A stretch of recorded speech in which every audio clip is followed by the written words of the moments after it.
नमस्कार सभी को। बिहार नमस्कार। स्वाभिमान आंदोलन के इस पेज में सभी का स्वागत है। आज का विषय है बिहार में किसी प्रक्षेत्र की चुनौतियां और इसके समाधान। आज यहाँ पर बैठे हुए इस पेज में सभी का स्वागत है। आज हटाओ। मैं आपके सामने तीन मूर्धन्य लोग आज की चर्चा में हैं। तीनों ने अपनी शिक्षा जो है सो बहुत स्थापित विश्वविद्यालयों से प्राप्त की है और शिक्षा प्राप्त करने के बाद उन्होंने काम करने के बाद ये निर्णय लिया कि हमको बिहार में कृषि कार्य से जुड़ाव करना है। हम सबसे पहले सुमंत हर्षवर्धन जी हैं। इन्होंने पटना यूनिवर्सिटी से पढ़ाई की, अभी पीएचडी स्कॉलर हैं और हिस्ट्री के स्टूडेंट रहे, रूरल डेवलपमेंट के स्टूडेंट भी रहे हैं। इन्होंने वहां से पढ़ाई की। 2003 से ये कृषि कार्य कर रहे हैं आरा में और ये आगे बताएंगे कि इनकी क्या चुनौतियां रही। 2003 से लगातार अब तक काम करना और कंटिन्यू इस काम में लगे रहना, ये एक बड़ी बात है। उसके बाद हमारे बीच डॉक्टर कुणाल हैं। डॉक्टर कुणाल पेशे से चिकित्सक हैं और इन्होंने पब्लिक हेल्थ में पूना से डिग्री लिया है और उसके बाद पब्लिक हेल्थ में लगातार काम भी करते रहे हैं और इन्होंने एक बहुत बड़ी अपना कार्य उद्यम प्रारंभ किया है। वैसे तो कुणाल जी शाकाहारी हैं, इनका पूरा परिवार शाकाहारी है और इन्होंने मछली का उत्पादन किया है। इनके चैलेंजेस है अपने, और अभी इस पूरे बिहार में विपरीत धारा में अपने आप को स्थापित करते हुए और इस कार्य को इन्होंने स्थापित किया है। हमारे बीच कृष्ण गोपाल जी हैं। कृष्ण गोपाल जी स्थापित उद्यमी हैं। इन्होंने दिल्ली विश्वविद्यालय से समाज कार्य किया और उसके बाद लगातार अन्य डिग्रियां भी ली। सोशल एंटरप्रेन्योरशिप की का इन्होंने प्रशिक्षण लिया और फिर आगे इन्होंने अभी एक बड़ा काम कर रहे हैं कि पूरे भारत में किसानों को कैसे मार्केटिंग के माध्यम से समस्तीपुर के किसान और हाजीपुर के किसान हल्दी में, पाइनएप्पल में और लीची में कैसे उनको कम से कम एश्योर्ड इनकम सुनिश्चित किया जाए, इनका एकमात्र लक्ष्य है। इनसे हम सुनेंगे। तो आज की चर्चा हम लोग प्रारंभ करें। आज की चर्चा मैं प्रारंभ करना चाहता हूं।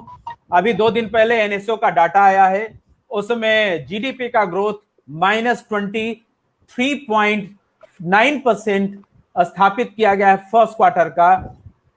लेकिन उसमें बहुत इंपॉर्टेंट लाइन है कि इस विपरीत परिस्थिति में एग्रीकल्चर का ग्रोथ है वो पिछले साल से ज्यादा है। ये एक बहुत ही एक सकारात्मक समाचार है जो कृषि क्षेत्र से जुड़े हुए हैं। मैं एक और चीज आपके सामने स्थापित करना, तो फर्स्ट क्वार्टर कभी भी एग्रीकल्चर के या प्राइमरी सेक्टर के ग्रोथ के लिए सहायक नहीं होता है। ये बराबर सेकेंडरी और सर्विस सेक्टर के लिए प्रभावी होता है।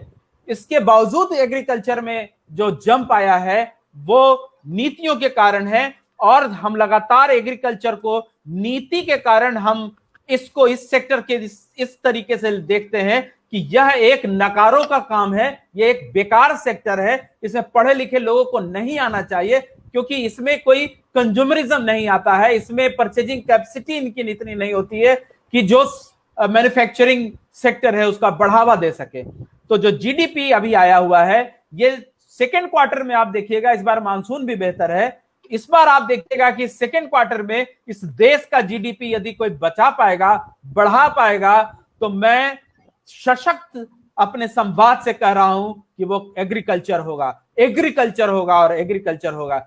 मैं इस बात से मैं अपनी बात को सामने रखना चाहता हूं। मैं सुमंत जी से मैं प्रश्न पूछता हूं कि सुमंत जी, आपने 2003 से आरा में अपने काम को स्थापित किया है। आपसे मैं जानना चाहूंगा कि आपको क्या ऐसा लगा कि आप पटना विश्वविद्यालय स्थापित जगह है, वहां के बाद आपने इतना बेहतर काम किया, आपने अपना ये निर्णय क्यों किया? मैं व्यक्तिगत रूप से इस विषय में जानने के इच्छुक। सुमंत जी प्लीज। देखिए, खेती तो हमारे घर में पुश्तैनी थी, मेरे दादाजी भी किया करते थे नौकरी के बाद, ठीक ना। लेकिन हमारा ये था कि हम बेहतर और कुछ नई तकनीक करते। तो 2003 में हम सेडमैप भोपाल गए और वहां पे हमने मेडिसिनल एरोमेटिक का, मेरा मूल उद्देश्य था कि धान गेहूं के जगह पे हम कृषि का विविधीकरण करें, और इसके लिए हम सेडमैप भोपाल गए, वहां से ट्रेनिंग लिया और अपने गांव में हम औषधीय सुगंधित पौधों की खेती करने गए। लेकिन जो सबसे बड़ी समस्या उस समय भी थी और मुझे आज भी लगता है, सुगंधीय पौधे में होते नहीं है लेकिन औषधीय पौधे में है, तो हमने क्या किया कि हमने सब्जी की खेती स्टार्ट की। धान गेहूं तो हो ही रहा था, तो हमने वहां से प्रारंभ किया। मूल उद्देश्य था कृषि का विविधीकरण करना। धान और गेहूं बहुत हो चुका है। जी जी बोलिए प्लीज, ठीक है। आगे आगे तो बोलते वहां रहिए, आप थोड़ा हाँ, अच्छा बोल रहे हैं, आप बोलिए आगे, नहीं समय नहीं, लीजिए आप वहां से समय हम, लीजिए। जी जी, तो हमने वहां से प्रारंभ किया। दूसरा एक जो मेरे लाइफ का टर्निंग बिंदु आया कि 6 अप्रैल 2004 में श्री कलाम जो राष्ट्रपति थे उस समय तत्कालीन, उन्होंने भारत से 10-20 लोगों को बुलाया जो कि कृषि में विविधीकरण के तरफ कार्य कर रहे थे। सौभाग्य से बिहार से ये मौका हमें प्राप्त हुआ और कलाम जी का आशीर्वाद और कुछ टिप्स भी प्राप्त हुआ कि आप लोग कैसे आगे आने वाले समय में, क्योंकि उनका स्पष्ट मानना था कि धान गेहूं से किसान का भला नहीं हो सकता, आपको कृषि में विविधीकरण करना ही होगा। तो उनका कहना था कि आप जो वैसे चीजें जो सामान्य लोग करते हैं, जैसे हल्दी करते हैं, तो उन्होंने एक फॉर्मूला दिया कि आप जो भी कर रहे हो उसका 10वां हिस्सा आप वो करें जो बाजार में बिक जाता हो, जो व्यावसायिक खेती है, ठीक है। तो हमें, क्योंकि हम तो करने गए थे सुगंधीय पौधे, औषधीय पौधे, लेकिन हमें उस समय तत्कालीन कोई बाजार नहीं मिल रहा था। तो हम क्या किए कि उस समय जो तत्कालीन सब्जी की खेती थी, अपने यहाँ शिमला मिर्च, ब्रोकली, जो भी हम देखे थे दिल्ली या अन्य राज्यों में, उसको अपने यहाँ प्रारंभ कर दिए। और पहले तो वो पटना ले जाना पड़ता था बेचने के लिए, लेकिन आज के दिन में सौभाग्य से ब्रोकली हो गया या ब्रुसेल्स स्प्राउट जिसे सलाद पत्ता कहा जाता है, शिमला मिर्च हरा वाला के जगह पर अब पीला और लाल भी लगा लेते हैं, और ये सब स्थानीय मंडियों में ही बिक जाती है। लेकिन कुछ दिक्कतें तो आती ही है, क्योंकि अभी बाजार के, हम किसान जो भी हैं वो बाजार के अंतर अधीन है। हम चाह के भी अपने दाम को बाजार में तय नहीं कर पाते हैं, अड़हतिया मेरा दाम तय करता है। हम जब शिमला मिर्च लेके जाते हैं तो वो कहता है कि ना, आज जो भोजपुरी भाषा हम लोग का है कि आज तो ये भाव में बिकेगा। तो उस समय थोड़ा दुख भी होता है, लेकिन आप कुछ नहीं कर सकते हैं, आपको अपना माल बेचना है।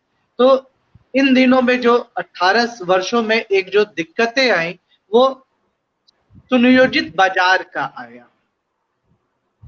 जी, बहुत और अच्छा, क्या? बहुत जी अच्छे जी ढंग से आपने अपनी बात को रखा है। निश्चित रूप से मैं और जितना प्रश्न आपसे पूछूंगा उतना और आप जी उसके लीड में आप आंसर करेंगे, लेकिन यदि जी आपने जिस तरीके से अपनी बातों को रखा है उसको यदि मैं एनालाइज करूं, तो आपने शुरुआत की एक उत्साह आया, आप गए थे सुगंधित पौधा के लिए काम करने, धान भी आप कर रहे थे, साथ में आपने देखा कि सब्जियों में ज्यादा लाभ हो सकता है और आपने विविधीकरण की व्यवस्था प्रारंभ करने की कोशिश की। लेकिन आप मार्केटिंग के जो चैलेंजेस हैं उसमें आप दो चार हुए। मेरे ख्याल से आप का जो रिसर्च का टॉपिक भी है, मेरे ख्याल से वो प्रॉब्लम स्टेटमेंट यहीं से आपने फ्रेम किया है, जहां जी तक मुझे याद है, जहां आपसे चर्चा में कर रहा था तो आपने बताया। मैं चाहूंगा कि आप एक बार आप जो रिसर्च कर रहे हैं उस टॉपिक को आप यहाँ पे बोले, फिर मैं डॉक्टर कृणाल की तरफ मूव करूं प्लीज। मेरा जो टॉपिक है कि diversification in agriculture and new technology in Bihar. यदि हम कोई डाइवर्सिफिकेशन करते हैं और उसका जो मार्केटिंग में क्या प्रॉब्लम आता है, मूलतः इसी पे। और वो मेरा जो ये केवल थ्योरेटिकल नहीं करते हैं सर, आपको पता है कि मैं जाके अपनी गाड़ी लगा के सब्जी लगा के बैठ जाता हूँ और किस तरह से अड़हतिया एक्सप्लॉइट करता है उसको देखना है। उस समय सुबह 5 बजे आप 4 बजे गांव से चलते हैं, गाड़ी से पहुंचते हैं या तो कायम नगर, यदि कायम नगर में मंडी नहीं मिला तो फिर पटना आ जाना पड़ता है, ठीक है। तो 60 किलोमीटर आप गाड़ी चला के 6 बजे तक हमको मीठापुर मंडी पहुंच जाना पड़ता है, और वहां आने पर पता चलता है कि आज का ये भाव खुला है, ठीक है? और उसी भाव में आपको बेचना पड़ता है जी। तो सबसे बड़ी बहुत ही दिक्कत व्यवहारिक व्यवहारिक। मैं सुमन जी के विषय में बता दूं, आगे बताएंगे ये। सुमन जी के दादाजी वहां पे पोस्ट मास्टर थे, और इनके पिताजी डिप्टी कलेक्टर रहे, बाद में आईएएस ऑफिसर्स भी हुए। उसके बाद फिर ये इस क्षेत्र में आके और मूल रूप से जो जिसको रिसर्च में पार्टिसिपेटरी मेथोडोलॉजी से रिसर्च करना है वो कर रहे हैं, और पीएचडी उस विषय पे कर रहे हैं। ईमानदारी से किया जाने वाला काम है, और इस तरीके का भी काम हो रहा है। जो एकेडमिक से जो जुड़े लोग हैं वो ये मान ले कि बिहार में इस तरीके के रिसर्च करने वाले लोग हैं जो खुद सामान बेच के और उसमें देखने की कोशिश करते हैं, फिर उसको लिखते हैं। मैं अपने हृदय से आपको शुभकामनाएं इस विषय पे देता हूं, और आप आए इस मंच के लिए सौभाग्य का विषय है। मैं अब मूव करता हूं डॉक्टर कुणाल की तरफ, फिर आप रहेंगे, मैं बार बार आपसे प्रश्न पूछूंगा। डॉक्टर कुणाल, आप चिकित्सक हैं पेशे से, उसके बाद फिर आपने मैनेजमेंट भी किया है पूना से, और आपने पब्लिक हेल्थ पे काम करना शुरू किया है। आप राष्ट्रीय स्तर के संस्थानों से जुड़ के आपने काम किया। फिर आपके मन में ऐसा क्या हुआ कि आप मछली उत्पादन में चले आए? बड़ा हास्यास्पद था। अक्सर हाँ, यदि आप कृषि कार्य से जुड़ जाते हैं और इस तरीके के काम करते हैं तो फिर कहेगा कि भाई कौन सा काम कर रहा है लड़का, समझ में नहीं आ रहा है। तो ये बहुत ही विचित्र स्थिति होती है। तो मैं आपसे भी जानना चाहता हूं, जो प्रश्न सुमंत जी के लिए था वही प्रश्न आपके लिए भी है। हाँ डॉक्टर कुणाल प्लीज। सबसे पहले तो धन्यवाद सर, आपने ये इतना बढ़िया मंच दिया है बहुत लोगों के लिए। मैं अपनी बचपन से कहानी आपको बताना चाहता हूँ कि ये इंक्लिनेशन एक दिन का नहीं है कि मैं आज मछली का पालन कर रहा हूँ। पहले जब मैं 96 टेंथ में इंडिया टुडे पढ़ा करता था। मैं इंडिया टुडे में लगभग कोई ना कोई एक महीने में कृषि पे एक इनसाइड स्टोरी आ जाती थी कि पंजाब या चंडीगढ़ या हरियाणा में फलाना किसान स्ट्रॉबेरी की खेती करके इतना करोड़ रुपया कमा लिया। और चूंकि हमारे दादा परदादा और हमारे पिताजी तो प्रोफेसर रहे, लेकिन उन्होंने वो भी कृषि से जुड़े रहे। हमारा पूरा परिवार किसान परिवार ही रहा है। और मैं बचपन से लगभग जब मैं हाफ पैंट पहनता था तब से मुझे गांव भेजा करते थे, जाओ खेती देख लेना वहां पे, और जो चावल होगा या अनाज होगा उसको बिक्री करा करके जो पैसा होता है वो लेकर के आना है। और मैं हाफ पैंट पहन के ही पटना से सुबह की डीएमयू पकड़ के मैं जाता था अपने गांव मीसी। तब से मुझे वो गांव दिखता था और मैं उसको एक अपॉर्चुनिटी के तौर पे हमेशा दिखता था। और मेरा पता नहीं है, मेरे पिताजी ये बोलता है कि तुम हमेशा पैसा ओरिएंटेड, पैसा माइंडेड हो, हमेशा बिजनेस की बात करते हो। तो डे वन से मेरे मन में ये बात हमेशा आती थी कि इससे प्रॉफिट क्यों नहीं आता है। उनसे मैं पूछता भी था। तब की बात थी कि तब मेरे पास उतना आंसर नहीं होता था।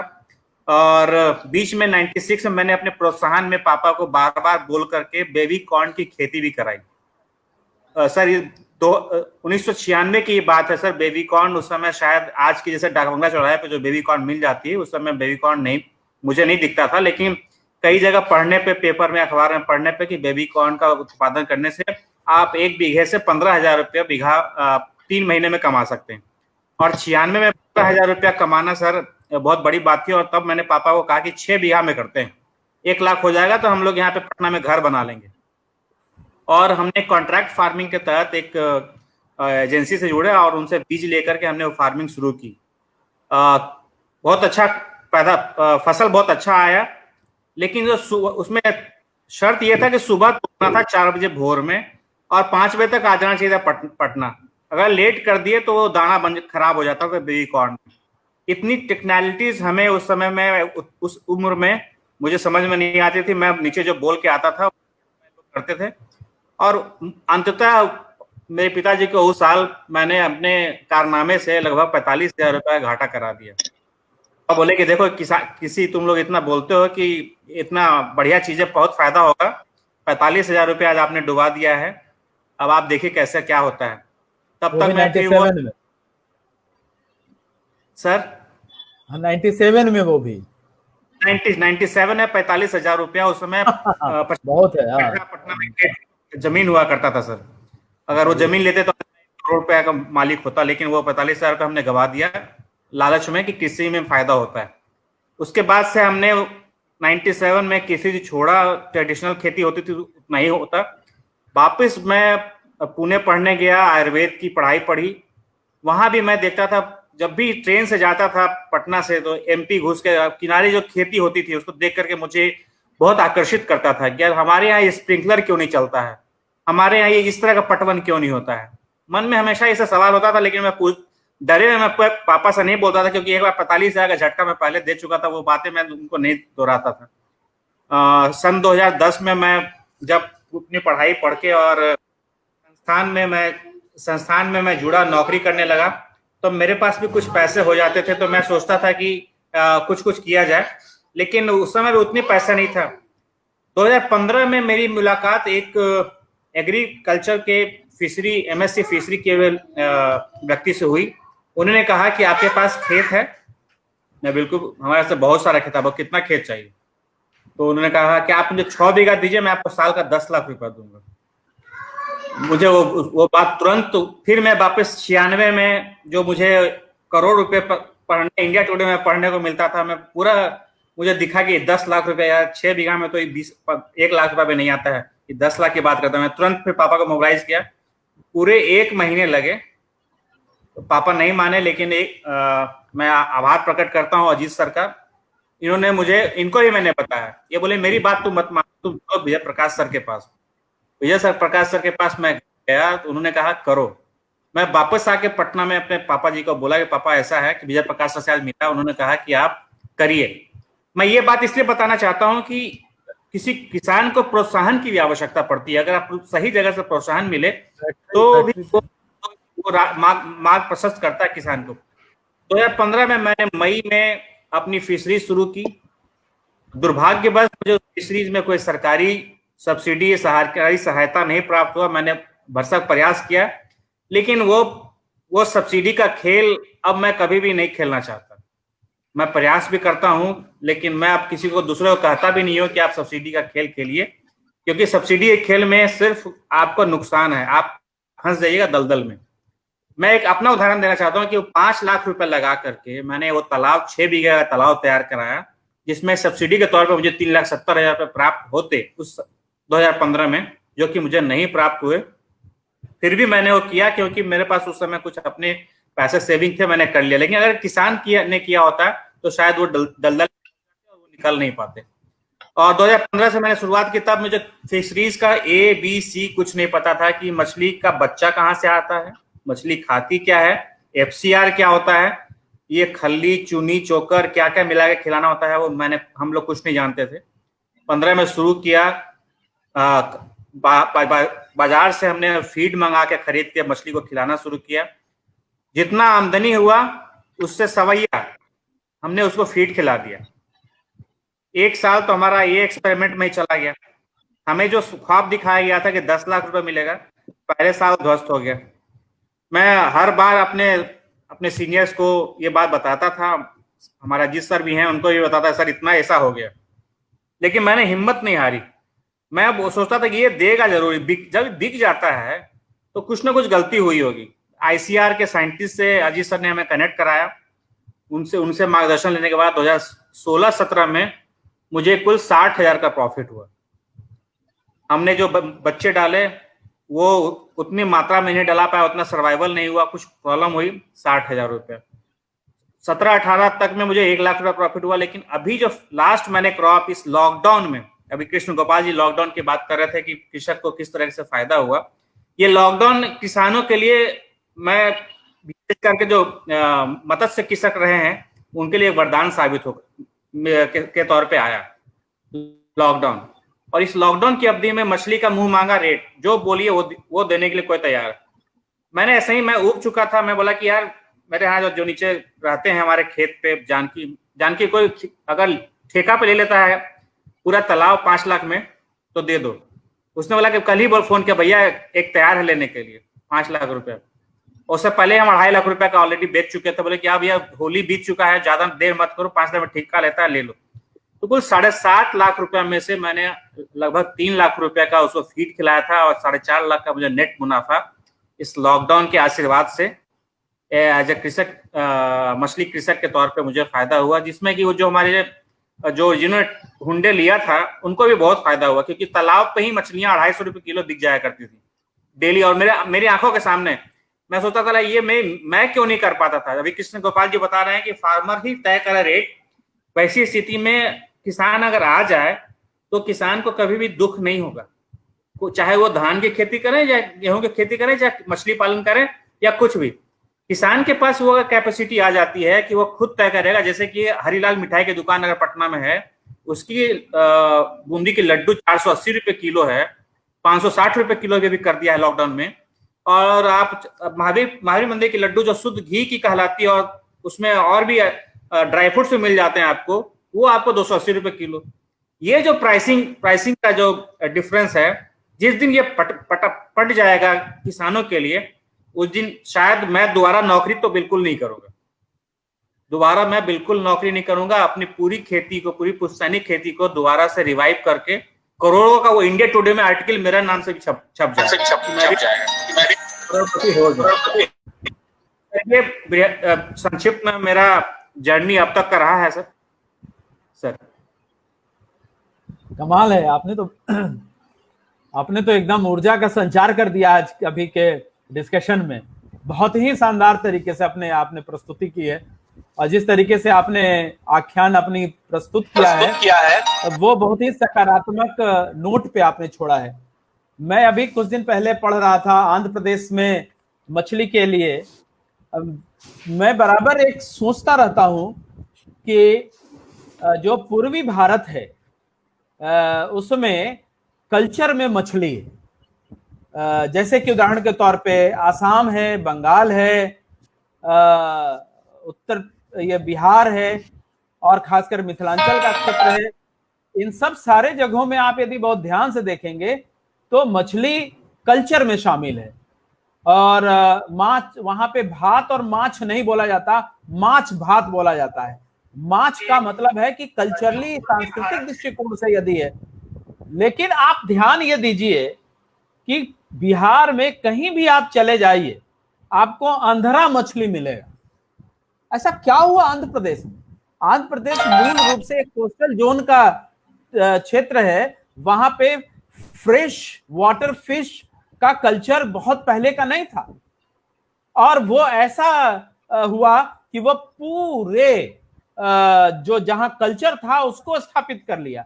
ये एक बराबर मुझे चिंतित करने वाला विषय लगा है। मैंने जब इसके विषय में जानकारी की कोशिश की तो मुझे स्पष्ट ये ज्ञान हुआ कि 1997 में एक डॉक्यूमेंट बना था आंध्र प्रदेश का, जो जिस समय आप शुरुआत कर रहे थे, और वो डॉक्यूमेंट जो था वो आंध्र प्रदेश का विजन डॉक्यूमेंट था। और उस विजन डॉक्यूमेंट में मछली को पूरे भारत में स्थापित करने के लिए, जिस तरीके से बिहार सरकार कह रही है कि हर एक भारतीय के थाली में वो रहेगा बिहारी व्यंजन, उस तरीके का 97 में एक डॉक्यूमेंट बना था। उस डॉक्यूमेंट का मैंने अध्ययन किया। वो डॉक्यूमेंट, जबकि मछली कहीं भी उनके उत्पादन में नहीं था और उन्होंने इसे इतना अच्छा इकोसिस्टम डेवलप किया कि मैं जब आप कभी हैदराबाद जाइएगा तो मत्स्य विभाग का जो कार्यालय है, उस पूरे कार्यालय की संरचना जो है वो मछली की है। वो ऐसी क्यों है? उसका दूसरा आयाम है कि जितने भी पढ़े लिखे लोग थे युवा, वो वापस आके और मछली के कारोबार में लगे। तीसरा जो आयाम उसमें निकल के आया कि बैंक जो है लोन प्रोवाइड करने के लिए सरकार ने दबाव बनाया और इंटरेस्ट सब्सिडी जो है वो बैंकों को दी गई, न कि सब्सिडी दी गई सपोर्ट स्ट्रक्चर बनाने में। फिर मार्केटिंग का सोचिए, मार्केटिंग का चैनल इतना तगड़ा किया गया कि आप यहाँ पर बिहार में आप सवेरे उठिएगा तो अंधरा मछली खाइएगा, और सस्ता उसको बनाने की कोशिश की गई, जो कि पूरे तरीके से स्थापित हो गया। और इतना बड़ा व्यापार, इतनी बड़ी लॉबी हो गई कि याद होगा कि कैडमियम और लेड जैसा पब्लिक हेल्थ इश्यू के कारण बिहार सरकार ने मछली को, आंध्रा मछली को बैन किया था, और इतना दबाव बना कि अंत में बिहार सरकार को यह बैन वापस लेना पड़ा। भले ही कैडमियम और बाकी सारी चीजें हुई, इसमें अलग व्याख्या की गई। वो एक जो राजनीतिक प्रतिबद्धता आंध्र प्रदेश में मत्स्य पालन को लेकर दिखाई दी, वो कहीं ना कहीं बिहार में उसकी वो प्रतिबद्धता स्थापित नहीं हो पाई। कृषि रोड मैप ने बेहतर स्थिति है भले ही, लेकिन इंप्लीमेंटेशन में जो इकोसिस्टम होना चाहिए, आपका मत्स्य पालन का पदाधिकारी जिलों में है कहां? आप खोजते रह जाइएगा, बीमारी हो गया क्या करेगा? एक पूरा का पूरा पैरालाइज सिस्टम है, and we have to discuss, we have to reveal this whole system of the allied agriculture in this state. और जो चुनौतियां आप जो बात बोल रहे हैं, ये उसी तरीके की बातचीत है कि माउंटेन मैन का ख्वाब खिताब आपने दे दिया दशरथ मांझी को, और 20 साल तक एक आदमी ठोक ठोक के पहाड़ को काट के और रास्ता बना दिया, और पूरे समय तक सरकार इतनी बड़ी स्ट्रक्चर बना के और जाके ताली बजा रही है कि देखिए ये एक कैसा अद्भुत आदमी निकल गया बिहारी, और इसने अपने से काम कर दिया। अरे तो आप सड़क बनाने का काम था ना जी, तो आप क्या कर रहे थे? और उसको आप माला पहना रहे हैं। जो यहां बैठे हुए लोग हैं वो उसी के साक्षी हैं। अलग अलग किस्म के दशरथ मांझी लोग बैठे हुए हैं जो अपने बलबूते पर एक रास्ता बना रहे हैं पहाड़ में, और बाकी लोग बैठ के ताली बजाएंगे, मुझे पता है इन सब सारे चीजों को लेके। लेकिन आपकी दास्तान सुननी बहुत जरूरी है, आपका एक एक वाक्यांश बहुत जरूरी है। और मैं दरख्वास्त करूंगा जो यहां पर नीति बनाते हैं कि क्या चैलेंज है, उनको आप पढ़े लिखे किसानों से सुनिए जनाब। ये पढ़ा लिखा किसान अंग्रेजी भी बोलता है, और आप जिस भाषा में बात करेंगे उस भाषा में अपनी बात रखने के लिए कृत संकल्प है। लेकिन बिहार हमारा प्रदेश है, इसका बदलाव हमारी जवाबदेही है, और इसको बदलना केवल आपके नीति नियंत्रणों पे हम नहीं छोड़ेंगे, हम बदलेंगे इस प्रदेश को। मेरे ख्याल से यहाँ बैठे हुए लोग इन्हीं दृढ़ प्रतिज्ञता के साथ आपके साथ बैठे हुए हैं। अब हम आग्रह करेंगे कृष्ण गोपाल जी से कि आप इसी तरीके से अपनी बातों को बताएं कि आप भी दिल्ली विश्वविद्यालय से पढ़ के और अपनी बातों का आपने रखा है, बड़ा चैलेंज रहा होगा आपके पास। आप अपनी बात सुनाएं, जिस तरीके से इन लोगों ने बताया बड़ा उत्साह आया है पूरे डिस्कशन में। कृष्ण गोपाल जी, आग्रह है, प्लीज आपके आगे आप।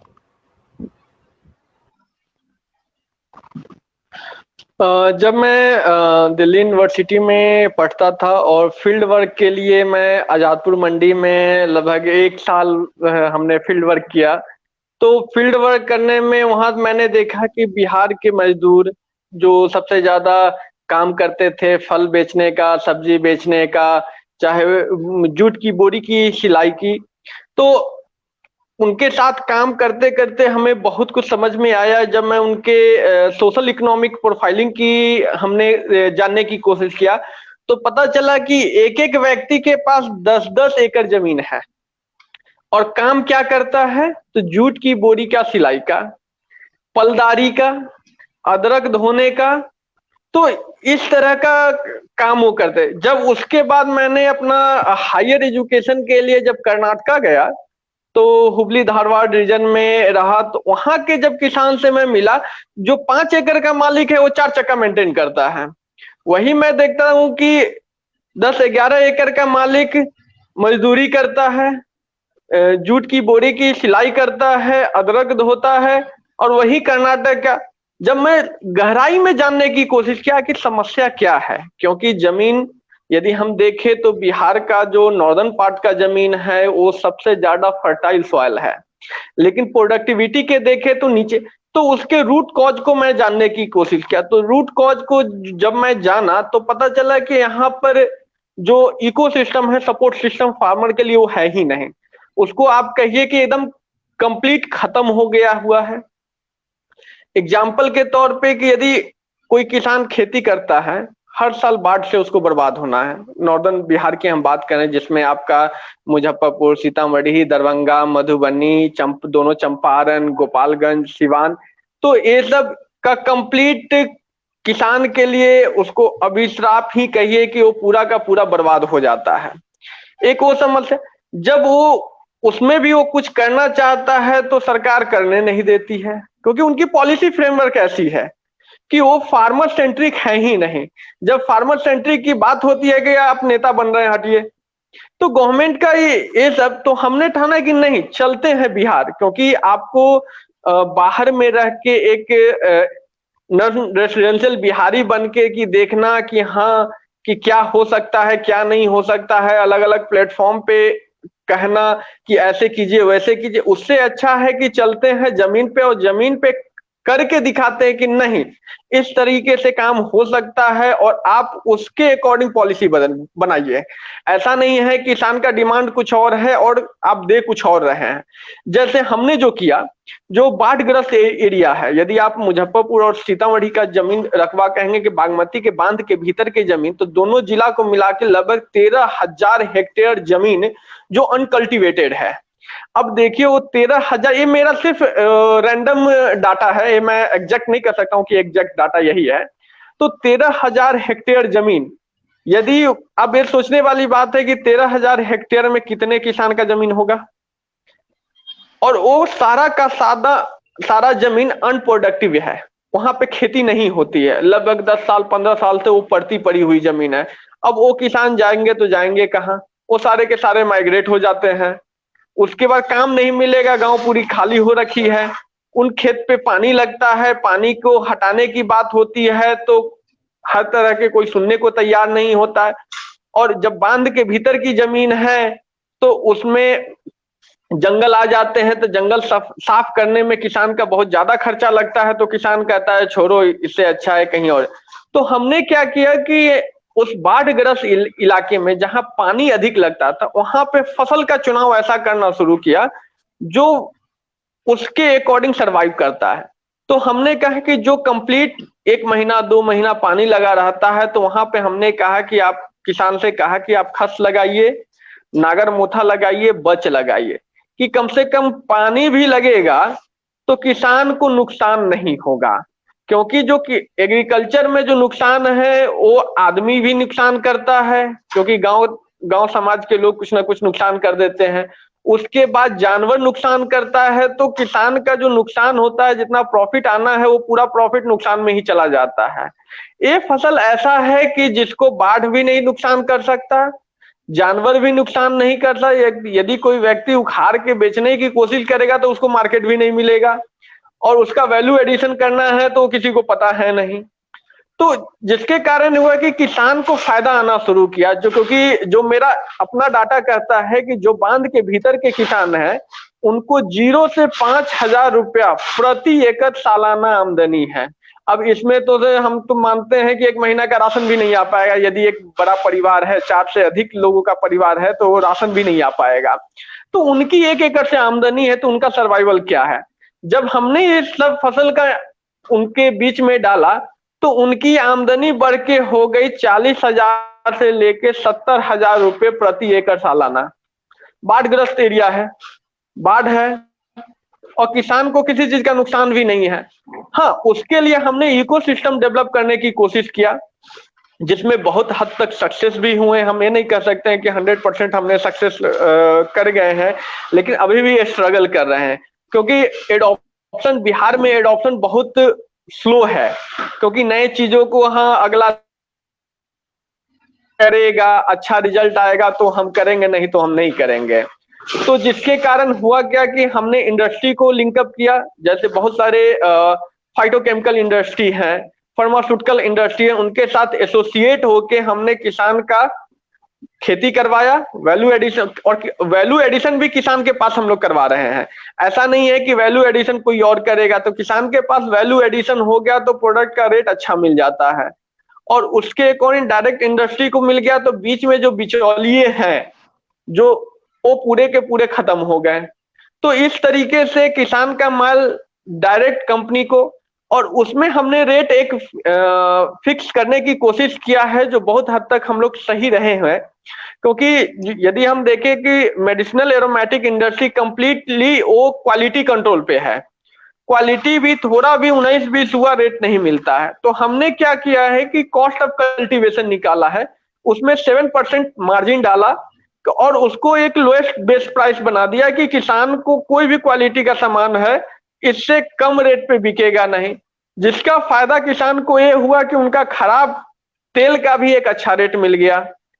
तो जब किसान का अपना लागत निकल गया और खराब है, तो उस पे हम लोग फिर काम करते हैं कि क्यों खराब है, उसको कैसे सुधार किया जा सके, और उसके कारण रिजल्ट हमें समय टू समय अच्छा मिलता रहा। 2017 में जहां मेरे पास 2 किसान थे, आज 2020 है, आज हमारे पास 1000 से अधिक किसान हमसे जुड़े हुए हैं और हमारे लिए खेती कर रहे हैं।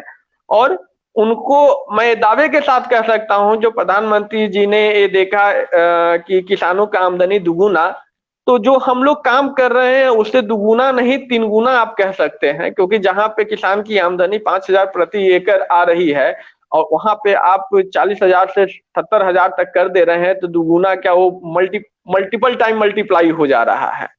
तो इस तरीके से हम लोग किसानों के साथ काम कर रहे हैं। बहुत सुंदर चर्चा आपने की है, अद्भुत। और मैं तो मतलब आपके इस पूरे आख्यान से व्यक्तिगत रूप से मैं बड़ा प्रभावित हुआ। आप जो कह रहे थे वो आपकी बात में यदि बहुत ध्यान से आप देखिएगा तो पूरा जो वो है जो आप देखेंगे कि ये पूरे बिहार का में जो कल्टीवेशन वाला जो लैंड है, जो अभी आप आंकड़ा दे रहे थे, उसमें से लगभग केवल 54% पे ही खेती होती है, जिसमें कि एग्रीकल्चर लाइक लैंड है। उसमें से लगभग 14% ऐसी जमीन है जो फैलो लैंड है। फैलो लैंड मतलब कि लोगों ने खेती छोड़ दी। और 24% ऐसी जमीन है पूरे बिहार में जिसमें कि वो खेती नहीं, ये पानी जमाव वाला क्षेत्र रहता है, जो कि बराबर है। अब आप, हाँ, चौर है या फिर डूब वाला क्षेत्र है, बिल्कुल चौर जिसको बोलते हैं। अब इसके लिए जो आपने फार्मूला लगाया, और ये तो अद्भुत काम हो सकता है इन चीजों को लेके, और हम आगे इस पर चर्चा करेंगे विशेष रूप से। आपने जिस तरीके से किसानों को ऑर्गेनाइज किया और एक नेटवर्क डेवलप किया और एक कोऑपरेटिव बनाने की बातचीत है, अब हम लोग फार्मर्स का जो ग्रुप बनाने की जो बातचीत है, ये आपके कारणों से हम सीखेंगे। और लोगों ने लगातार इस तरीके की बातचीत कही है। अब हम जाना चाहेंगे सुमंत जी के यहाँ पास। आप एक बार कह रहे थे कि सबसे इंपॉर्टेंट बात यह है, मैं दूसरी चीज थोड़ा इकोनॉमिक्स की बात और बातचीत कर लें, कि किसानों को क्या गरीब रखने की रणनीति है? Do you think this is by default और this is by design? Design in sense कि मैं ये बात आपके सामने ये बात इसलिए रख रहा हूं कि इस प्रदेश नहीं कि उन्नत खेती, मध्यम वान, निकृष्ट चाकरी। और आप ध्यान से देखे होंगे, क्या ये पूरा का पूरा जो प्राइमरी सेक्टर है, जिसमें कि आज भी पूरे भारत में 45% श्रम का जो नियोजन है वो केवल एग्रीकल्चर कर रहा है। बाकी सेक्टर जो है सो उतने अधिक से नहीं कर रहे। मैं ये आंकड़ा आपके सामने प्रस्तुत कर रहा हूं। बिहार में एग्रीकल्चर में 45.1% रोजगार दे रहा है, मैन्युफैक्चरिंग में 8.9% दे रहा है, जबकि पूरे भारत में 12.1% है। कंस्ट्रक्शन में 16.3% है, जबकि पूरे भारत में 11%। बिहार में कंस्ट्रक्शन, वो भी कि कंस्ट्रक्शन जो है वो केवल पटना में ही ज्यादा प्रॉफिट रियल एस्टेट में देने के लिए बात है। और क्यों है इसको हम लोग अच्छी तरीके से समझते हैं कि एको कट्ठा जमीन खरीदने में पसीना छूट जाता है शहर में जरा आप खरीद के देख लीजिए। उसके बाद जो मोटर रिपेयर एंड सर्विसिंग है उसमें 11.8% है, और एजुकेशन में मात्र 4.1% ह्यूमन रिसोर्स है, और हेल्थ में 0.8% लोग हैं।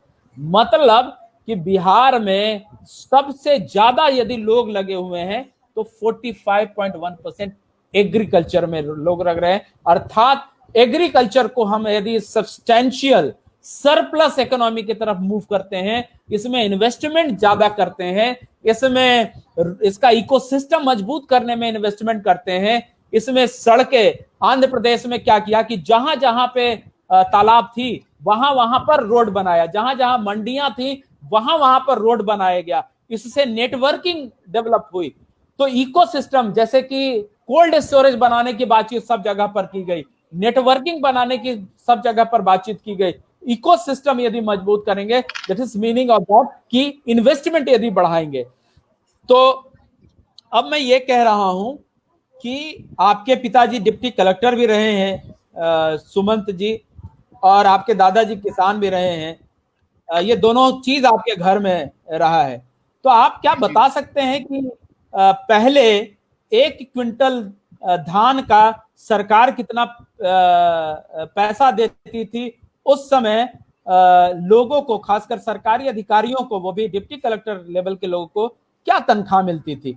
उस आधार पर मैं ये बात मैं क्यों कहना चाह रहा हूं कि किस तरीके से बाकी लोगों की तनख्वाह बढ़ी, उस हिसाब से मिनिमम सपोर्ट प्राइस नहीं बढ़ा, और वो क्यों नहीं बढ़ा इस पर अब हम चर्चा करेंगे कि मिनिमम सपोर्ट प्राइस, न्यूनतम समर्थन मूल्य नहीं बढ़ने का क्या पॉलिटिक्स है और क्यों नहीं बढ़ने दे रहा है, इसमें इंटरनेशनल पॉलिटिक्स क्या है।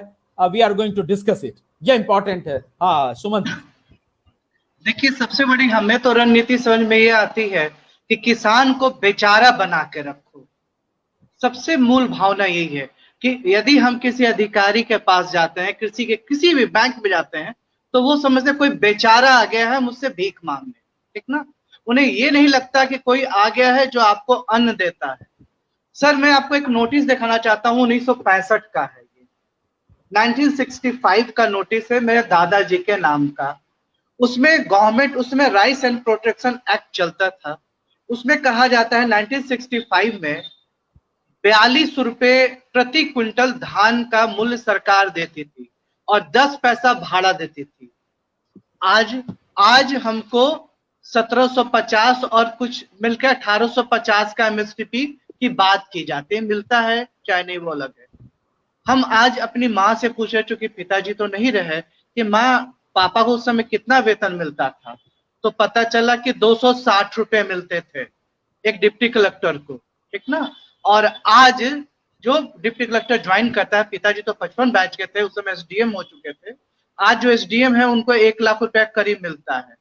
सर, यदि देखा जाए तो 288% से ऊपर बढ़ा हुआ है। मिनिमम बात करें, आधार एक दे रहे हैं, तो सर 42 रुपया से यदि 288 को मल्टीप्लाई करते हैं तो 12,000 रुपए धान का क्विंटल प्राइस दे दीजिए। किसान कभी भी आपके पास भीख मांगने नहीं जाएगा। सर, कोई भी आज गूगल कर सकता है। बहुत सर जी, आज आप गूगल कर लीजिए। उस समय गोल्ड का प्राइस हम देख रहे थे, तो आप गोल्ड की सब लोग बात करते हैं, जमीन का वैल्यू की हम बात नहीं करेंगे। गूगल में कीजिए, 71 रुपया 10 ग्राम का गोल्ड आता था। आज किसी से छिपाने की जरूरत नहीं है, 50,000 प्लस है। यदि आप उससे मल्टीप्लाई करके दीजिएगा तो 29,166 रुपया, 694% गोल्ड का प्राइस बढ़ा है। सर, 29,000 रुपए क्विंटल धान का प्राइस आता है, कहिएगा हंगामा हो जाएगा देश में। सर, जब वेतन बढ़ाया जाता है किसी का, उस समय तो ये हंगामा नहीं होता है। ये आज तक समझ में नहीं आया। टीचर का जिस समय, उस समय शिक्षक को जो वेतन मिलता था, अभी प्रतिशत, हर लोग को जब वेतन बढ़ाया जाता है, चाहे जो भी उनको सपोर्ट दिया जाता है, उस समय तो इस देश में हंगामा नहीं होता है। लेकिन किसान का एमएसपी यदि 500 रुपया बढ़ा दिया जाए तो लगता है कि इस देश में बहुत बड़ी क्रांति आ गई। ऐसा क्यों? सर, हमको ये सपोर्ट प्राइस भी नहीं चाहिए, सरकार हमें मत दे। सर, आप हमें केवल अच्छी सड़क दे दीजिए और व्यापार करने की सुविधा दीजिए, फ्री कर दीजिए कि हम अपनी जाके धान को कहीं भी बेच लें। सर सारे चीज सही हो जाएंगे, लेकिन आप कंपेल करते हैं, सरकार हमें कंपेल करती है। एक छोटा सा लेमन जूस जो छोटा सा बनाता है वो भी अपना प्राइस खुद तय करता है, लेकिन हम किसान लाखों लाख की जमीन अपनी खुले में छोड़े हुए हैं, खेती अपने खुले में है, ठीक ना, लेकिन हम लोग का प्राइस जो है कोई और तय करता है और उसका नाम है बिचौलिया, और सरकार उस बिचौलिया का सबसे बड़ा संरक्षक है। आज के दिन में कोई दूसरा संरक्षक नहीं है। सर अभी एक बात भाई साहब डॉक्टर कुणाल सर बोल रहे थे, स्प्रिंकलर। सर हमने अपने यहाँ बहुत सारे एक्सपेरिमेंट किए हैं, आप जान भी रहे हैं। पहले तो अपने निजी स्तर पर स्प्रिंकलर चलाते थे, अभी हमने राजकीय नलकूप बनवाया है, अपने गांव में लगवाया है सरकार के सहयोग से, और हम लोगों ने उसमें मात्र कुछ संशोधन करके, सही है कि विभाग के लोगों ने काफी कोऑपरेट किया, मात्र 340 रुपए का एक आइटम लगा के हम लोग स्टेट ट्यूबवेल से भी स्प्रिंकलर चला रहे हैं। लेकिन अब दिक्कत यहाँ क्या आ रही है कि लघु जल संसाधन विभाग स्टेट ट्यूबवेल लगाता है जिससे पानी होगा और किसान खेती करेगा, लेकिन उसकी पाइप की व्यवस्था कृषि विभाग को करनी है, और कृषि विभाग अभी सोया हुआ है, इसलिए कि उनकी ऑनलाइन प्रक्रिया बंद है। वो कहते हैं कि ऑनलाइन हम अक्टूबर में चालू करेंगे, धान काटने के बाद, और नवंबर दिसंबर जनवरी फरवरी के बाद आप एसडीपीपी पाइप लीजिए। सर ये किस तकनीक की लोग बात करें या किस तरह के रणनीति बना रहे हैं, ये हम किसानों को समझ में नहीं आता है जी।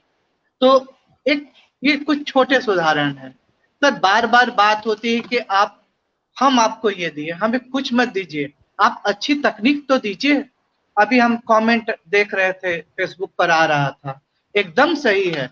हमारे जो कृषि सलाहकार हैं, एसएमएस हैं, ये बाबा आदम के जमाने के टेक्नोलॉजी हम लोग को देना चाहते हैं, जबकि आप सर कहते हैं जो आपका पॉलिसीज है गवर्नमेंट का कि आप मार्केट लेड एक्सटेंशन करो, डिमांड ड्रिवन प्रोडक्शन करो।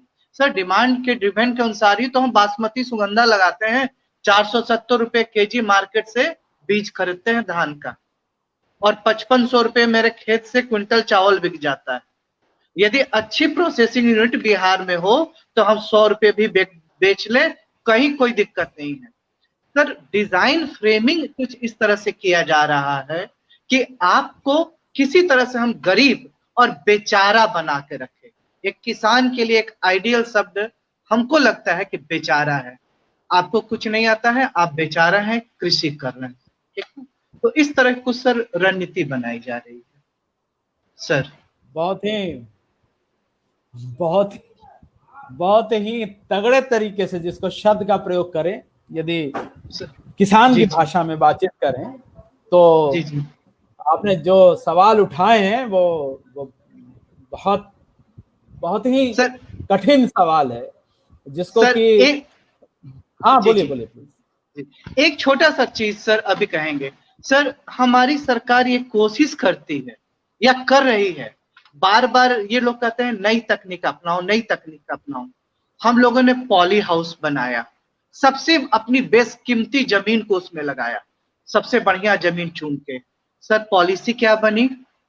पॉलिसी ये बनी कि आप धान गेहूं के को बिहार में आप उस पे ये देते हैं, बीमा देते हैं, लेकिन पॉली हाउस का कोई बीमा नहीं है। पॉली हाउस के अंदर लगने वाले उत्पाद का कोई बीमा नहीं है, जबकि उसमें जो भी हम खेती करते हैं वो सबसे महंगा है। कोई भाई यदि फूल की खेती कर रहे हैं उसमें तो सबसे महंगा है। हम लोग कलर्ड शिमला मिर्च करते हैं, किसी से छिपा हुआ नहीं कि उसका बीज कैसे आता है, तो आप उस तरह से डिजाइन करते हैं। सर आज सबसे ज्यादा तकनीक का प्रयोग यदि कहीं देखा जाए तो पॉली हाउस में हो रहा है। इसमें ड्रिप इरिगेशन सिस्टम है, हम लोग वेंचुरी से खाद डालते हैं, लेकिन आप सरकार ये करे कि नहीं आप ये मत कीजिए। आप कीजिए तो क्या कीजिए, केवल धान गेहूं कीजिए। धान गेहूं में भी जो वो ट्रेडिशनल वैरायटी दे रहे हैं, आप सुगंधा बासमती क्यों कर रहे हैं, आप कस्तूरी क्यों कर रहे हैं, आप वो मत करें। तो आपका डिजाइन कुछ इस तरह से किया जा रहा है कि आपको कहा जा रहा है कि नहीं आप गरीब बने रहिए, और बेचारा शब्द हम आप पे लगाए रखेंगे। यदि हम जैसे कोई किसान कहीं चले जाते हैं तो लोग एक ही बार पूछता है आप खेती भी करते हैं क्या, लेकिन सर आप लोग जो जुड़े हुए वो जानते हैं कि आज से कुछ दिन पहले ही खेत में उस दिन सोहनी कर रहे थे तो सांप काट लिया, करे तो क्या करे, कोई इसका विकल्प नहीं है। ब्लॉक में गए, चलिए इलाज हो गया, वो बात सही है, लेकिन ये सारे टेंशन जो है एक किसान को झेलना है, किसी दूसरे को नहीं। और ये सारे हिडन एजेंडा है जो किसान झेलता है, लेकिन देखिए कब तक झेल पाते हैं। सर कमाल है, बहुत अच्छे तरीके से आपने बातों को रखा। और जो चैलेंज है सर, जब लॉकडाउन हुआ कोरोना के कारण, तो आप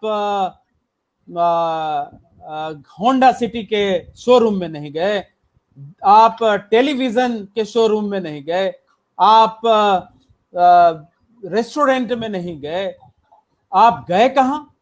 तो आप सबसे पहले राशन की दुकान में गए, क्योंकि मूलभूत आवश्यकता जो है वो आपको राशन है।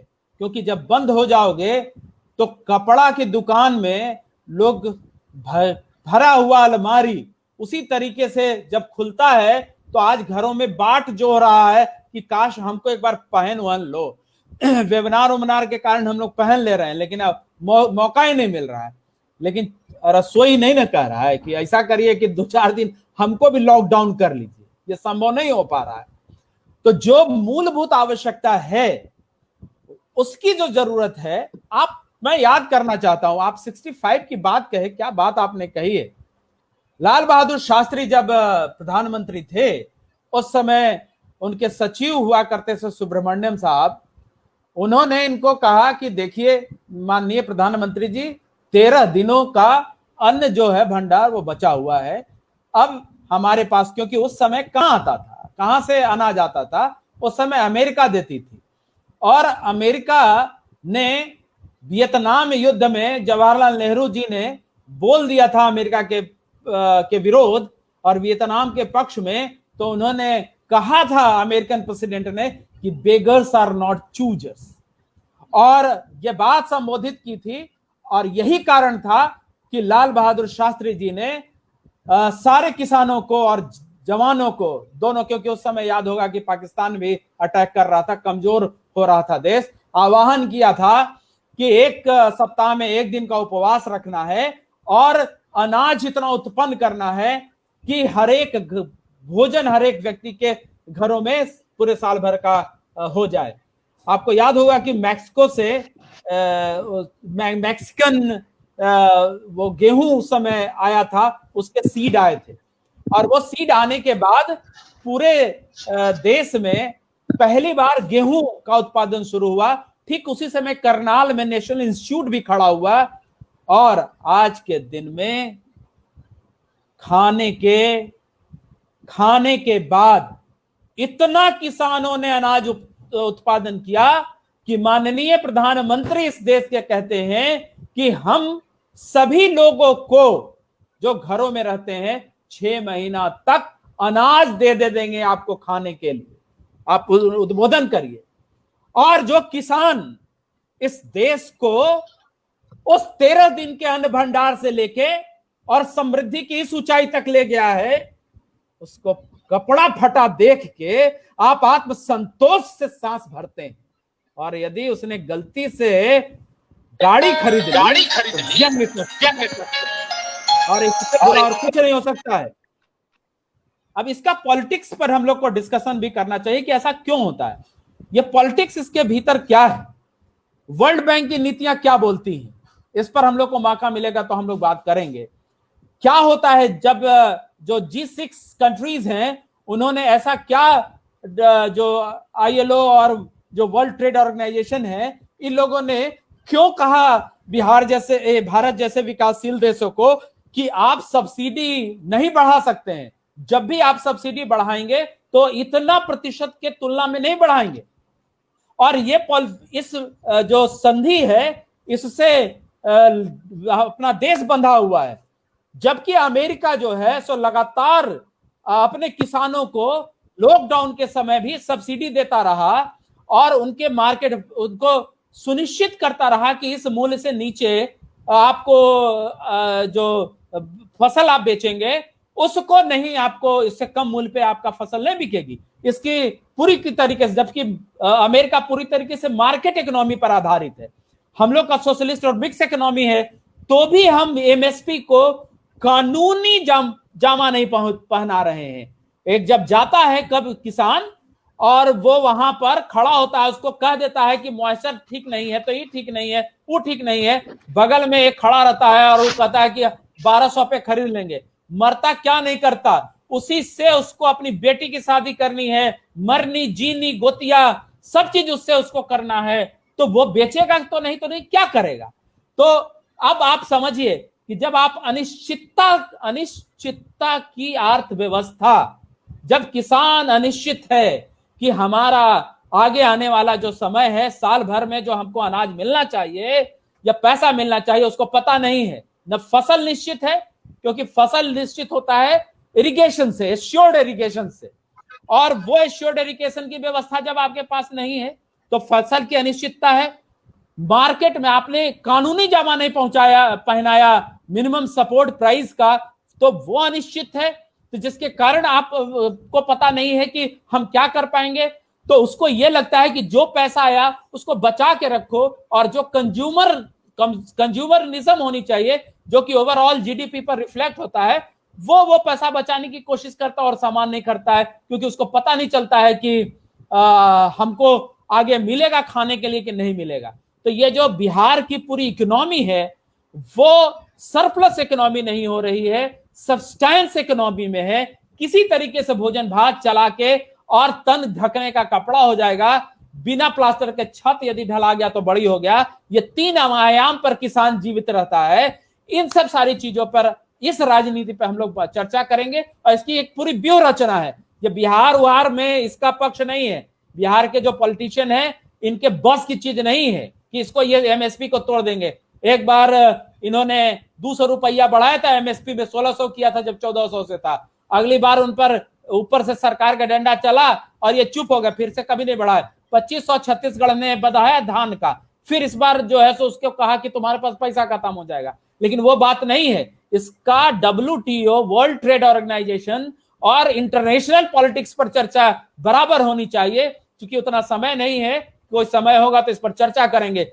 ये बड़ी चर्चा है, बड़ा आयाम है, जिसको कि स्थानीय पॉलिटिशियंस को इस पर चर्चा करनी चाहिए। हम डॉक्टर कुणाल से इस विषय पे चाहेंगे कि आप अपनी बात को रखें, क्योंकि मूल्य का निर्धारण आप केवल मछली का ही उत्पादन नहीं करते, और चीजों पे भी करते हैं। आपके खुद के अनुभव भी हैं। जिस तरीके से उन्होंने बात कहा, क्या अच्छा रहता यही सरकार 42 रुपए पर क्विंटल भी खरीद रही थी, जबकि एक डिप्टी कलेक्टर को 260 रुपया तनख्वाह मिलता था। आज डिप्टी कलेक्टर को 1 लाख रुपया मिल रहा है, और एक किसान को 1850 भी बहुत रो के मिल रहा है। इनकम पैरिटी एक कंसेप्ट है इकोनॉमिक्स का, उसमें एक को आप ध्यान से देखिएगा तो 16% बढ़ा है, वहां 250% बढ़ गया। गरीबी बहुत परेशान नहीं करती है, असमानता परेशान करती है। इस पर चर्चा होगी, पुरजोर चर्चा होगी। हम डॉक्टर कुणाल से कहेंगे कि वो प्लीज इसको बोल, इस पर चर्चा करें। सर, बहुत ही अच्छी बात सुमन सर ने कही कि मूल्य को लेकर के, और मूल्य ही किसान के लिए एक सबसे बड़ा जो बाधक है उसको जीवन यापन को पूरा करने के लिए। अगर मैं एक उदाहरण देना चाहता हूँ, आप अभी लॉकडाउन के अवधि में हमारा मानसून भी थोड़ा पहले आ गया। अगर वो पता नहीं ये धूल धुआं कम हुआ तो भगवान भी सोचे कि थोड़ा पानी गिरा देते हैं, और गर्मा धान जो था वो चौपट हो गया। और गर्मा धान जो उत्पादन हुआ है, मैं अपने मित्र से सुन रहा था, रोहतास के मित्र हैं, वो बोले 900 रुपए कुंटल भी लेने के लिए कोई तैयार नहीं है। और अभी तो हम बात एमएसपी की बात कर रहे हैं सर। एमएसपी तो बहुत दूर की बात है, एमएसपी तो नहीं ही मिल रहा है। 900 रुपए, आप सोचिए 900 रुपए में लागत क्या कमाएगा, क्या उसको बेचेगा तो ऊपर भी माइनस में जाना है। आप माइनस जीडीपी की बात अभी कर रहे थे सर, माइनस जीडीपी, किसान बेचारे को जीडीपी बोलना नहीं आता, लेकिन तो माइनस में खुद ही चला गया है। अगर वो 900 रुपए नहीं बेचेगा तो उसका उत्पादन भी शुल्क नहीं मिलेगा। मैं बताना चाहता हूँ कि जो सर ये बता रहे थे कि मॉइस्चर का, अभी हमारे पिताजी ने अच्छी खासी धान की खेती पिछले साल की थी। हम पूरे परिवार ने तय किया कि इसको हम रख के बेचते हैं, थोड़ा सा मूल्य ज्यादा मिलेगा। किसको दीजिएगा? किसको दीजिएगा? मैंने पूछा पापा किसको दीजिएगा? राइस मिल वाले को देंगे। पापा दे दीजिएगा, पैसा नहीं देगा तब कैसे, कहाँ से आएगा पैसा? किसान की जो आशंकाएं हैं उसका जवाब हमारे पास सरकार अगर देती, या कोई साधन, कोई तंत्र ऐसा होता कि नहीं आप रखिए हम मूल्य दिलवाएंगे। जैसे सुमन सर बता रहे थे कि 100 रुपए किलो भी मेरा सुगंधा और सुपर मोती धान जैसे है वो बिक जाएगा, प्रोसेसिंग नहीं भी करेंगे तो ऊपर भी। लेकिन एक किसान जिसके पास उत्पादन, जिसको कल को बेटी की शादी करनी है उसको तो पैसे चाहिए, कल को बेटे को पढ़ाना है उसको तो पैसे चाहिए। और वो राइस मिल के मालिक के नजर पे आप आशा लगाए हुए हैं। मैंने अपने मित्र रोहतास में राइस मिल चलाते हैं उनसे बात की, बोला मैं तो नहीं ले सकता, दूसरा कोई ले सकता है, अच्छा रेट तुमको 2200 रुपए दिलवा देंगे क्विंटल, लेकिन पैसा का गारंटी नहीं, पैसा वो देगा कि नहीं देगा इसकी गारंटी नहीं। तो भैया ये कौन सा रेट दिलवा रहे हो भाई, पैसे की गारंटी नहीं है। तो यही स्थिति है, किसान के पास बिचौलिए हैं, सबसे पहले डराने वाले। अभी सुमन सर बहुत अच्छी बात बता रहे थे कि आपको कोई प्रोत्साहित ही नहीं करता। आपके जिसने जो किसान सलाहकार रखे हैं वो बताएगा ही नहीं कि आप सुगंधा करके एक धान है जो अच्छी वैरायटी है, जिसका कि आप उत्पादन करिएगा तो 100 रुपए किलो भी बिक सकता है, 4500 रुपए कुंटल भी बिक सकता है, वो बताएगा नहीं। वो बोलेगा कि सुपर मेथी ही चल रहा है, बहुत अच्छा धान है, मोटका धान लगाइए, पैक्स वाला ले लेगा। पैक्स वाला क्या करेंगे, एमएसपी तय हुआ है 40 आपका 1 क्विंटल का, और यहाँ क्या हो रहा है 42 किलो का बोरा भर्ती रखिए, 42 किलो, 2 किलो आपको वहीं ले रहे हैं, कह रहे हैं कि सुखमन जाता है। तो भैया किसान उत्पादन भी करे, सुखमन ही किसानी बर्दाश्त करे, तो व्यापारी क्या बर्दाश्त करेगा? सीधा वो 100 रुपए 20 रुपए खरीदेंगे, 100 रुपए बेचेंगे। व्यापारी को तो कुछ भी लॉस नहीं होने वाला है, जो लॉस होगा किसान को ही होगा। 2 रुपए उसमें ले लिए, 10 रुपए बोरे में ले लिए, 20 रुपए ढुलाई ले लिया, तो बचा क्या? कहाँ रखेगा किसान? रखने की बात है, आप अभी कहाँ रखने की, आप अगर भंडारण योजना की बात करते हैं कि अन्न भंडार, मैं एक हमेशा इच्छा रहती है हमारे पिताजी की कि एक गोडाउन बने, 5 लाख का कुछ गोडाउन का सरकार की पॉलिसी भी है। आप जाइए, अभी बहुत अच्छे इस मन से कहा जा रहा था कि किसान के अगर आप ऑफिस चले जाइए किसी के पास तो आपको देखा जाएगा कि कौन है, कुछ देने वाले हैं या कुछ खाली लेने वाले हैं। देने वाले हैं तो 5 लाख का आपका टेंडर हो जाएगा, आप बनाइए ना बनाइए, आप अपने घर में रखिए, कोई बात नहीं है। अगर आप सिर्फ लेने आए हैं, बनाने की मनसा रखते हैं, तो आप 5 लाख में तो बना नहीं पाइएगा और दे दीजिएगा तो आप माइनस में चले जाइएगा। ये सब्सिडी का खेल और ये जो पूरी तंत्र हमने बनाई है, अभी सुमन सर बोले थे कि सरकार बनाती है, बनाती जरूर है कागज पे। मुझे अभी रिसेंटली पता चला कि सारी चीजें धरातल पे उतरने से पहले टूट जाती है। एक मिसाल आपके सामने आप इस मंच से मैं पेश करना चाहता हूं। मिसाल ये है कि स्प्रिंकलर का आवेदन मैंने 2016 में, हमने एक स्प्रिंकलर लगाने के लिए 6 एकड़ खेत में स्प्रिंकलर लगाने का आवेदन दिया माता जी के नाम से। 2016 में अप्लाई किया, 2017 में हमें वो एप्लीकेशन अप्रूव्ड हो गया और हमें वो मिला। और 17 के आखिरी दिनों में मैंने वो 55,000 रुपए हमारे सब्सिडी का पार्ट होता था वो हमने जमा कर दिया। 18 के मार्च में हमें वो उसके जो पाइप हैं और सारी चीजें हमारे घर पे पहुंचा दी गई। आज तक वो अधिष्ठापित नहीं हुआ है। वो क्यों? क्योंकि बोला जा रहा है किसान ही उसके ट्रेंचिंग कराएंगे। हमारा काम, आपने 55,000 दिया था, हम सिर्फ आपको सामान ला के देंगे, हमारा काम लगाने का, किसान का काम है ट्रेंचिंग करके खुद लगाने का।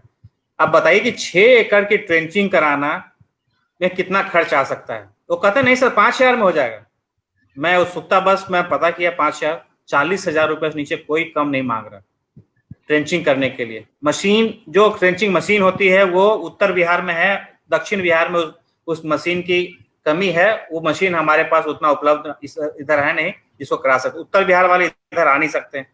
अब 55,000 रुपया मैंने वो सब्सिडी पे जमा किया, 40,000 मैं ट्रेंचिंग में दूं तो 2 लाख रुपए की सब्सिडी सिर्फ नाम कमाने के लिए लेना है या उसका कुछ फायदा भी होने वाला है? किसान, ये तो मैं बोल रहा हूँ, एक जैसा अभी सर बोल रहे थे कि पढ़ा लिखा किसान आपके पास है, उसका दर्द ये है जो अगर हम जो हॉर्टिकल्चर ऑफिस है वहां पे जब मेल करके कंप्लेन किए तो वहां से हमें पता चला कि किसान को नहीं देना है, ये कंपनी को देना है। कंपनी वाले बोलते हैं सर हमारे पूरे डीपीआर जो हमारे में है कहीं है ही मेंशन नहीं, ये हॉर्टिकल्चर वाले आपको गुमराह कर रहे हैं। इस तरीके से आज तक नहीं लगा है। अभी ये लॉकडाउन में हमने इच्छा शक्ति बढ़ा करके हम सोचे चलो 40,000 भी लगा लेते हैं, लेकिन होते होते लॉकडाउन खत्म होते होते तो हमने धान की नौबत आ गई, धान लगा दिया गया, वो नहीं हुआ। ये पीड़ा आप एक छोटे किसान से, जो हमारा, अगर आप बिहार का बाट देखिएगा कि एक एवरेज कितना जमीन पड़ता है किसी के पास, 1 एकड़ या आधा एकड़ या 10 कट्ठा ही जमीन पड़ता है जहां तक मुझे जानकारी है। आप स्प्रिंकलर लगाने चलिए और आपको 20,000 रुपये देना पड़े, जिसके पास 20,000 खाने के लिए नहीं हो, 20,000 स्प्रिंकलर लगाने के लिए। ये मूल रूप से जो चीजें हैं, किसान को हम कहीं से भी मजबूत करने के लिए कोई भी योजना नहीं है। जो ऊपर बैठे कर्मचारी हैं, अधिकारी हैं, उनको जो बताया जाता है ये नीति आने से ये ठीक हो जाएगा, लेकिन इम्प्लीमेंटेशनल चैलेंज के बारे में कोई नहीं बात करता, कभी उनसे फीडबैक नहीं लेता है। मैं एक और उदाहरण देता हूं कि अभी मैं एक ट्रेनिंग में भाग ले रहा था, वहां पे अधिकारी आए, मैं उनको अपनी फीडबैक बता रहा था, ये ऐसे तुरंत ही जो मॉडरेटर थे उन्होंने बोला कि आप प्लीज मत बोलिए, 1 to 1 बात नहीं करेंगे।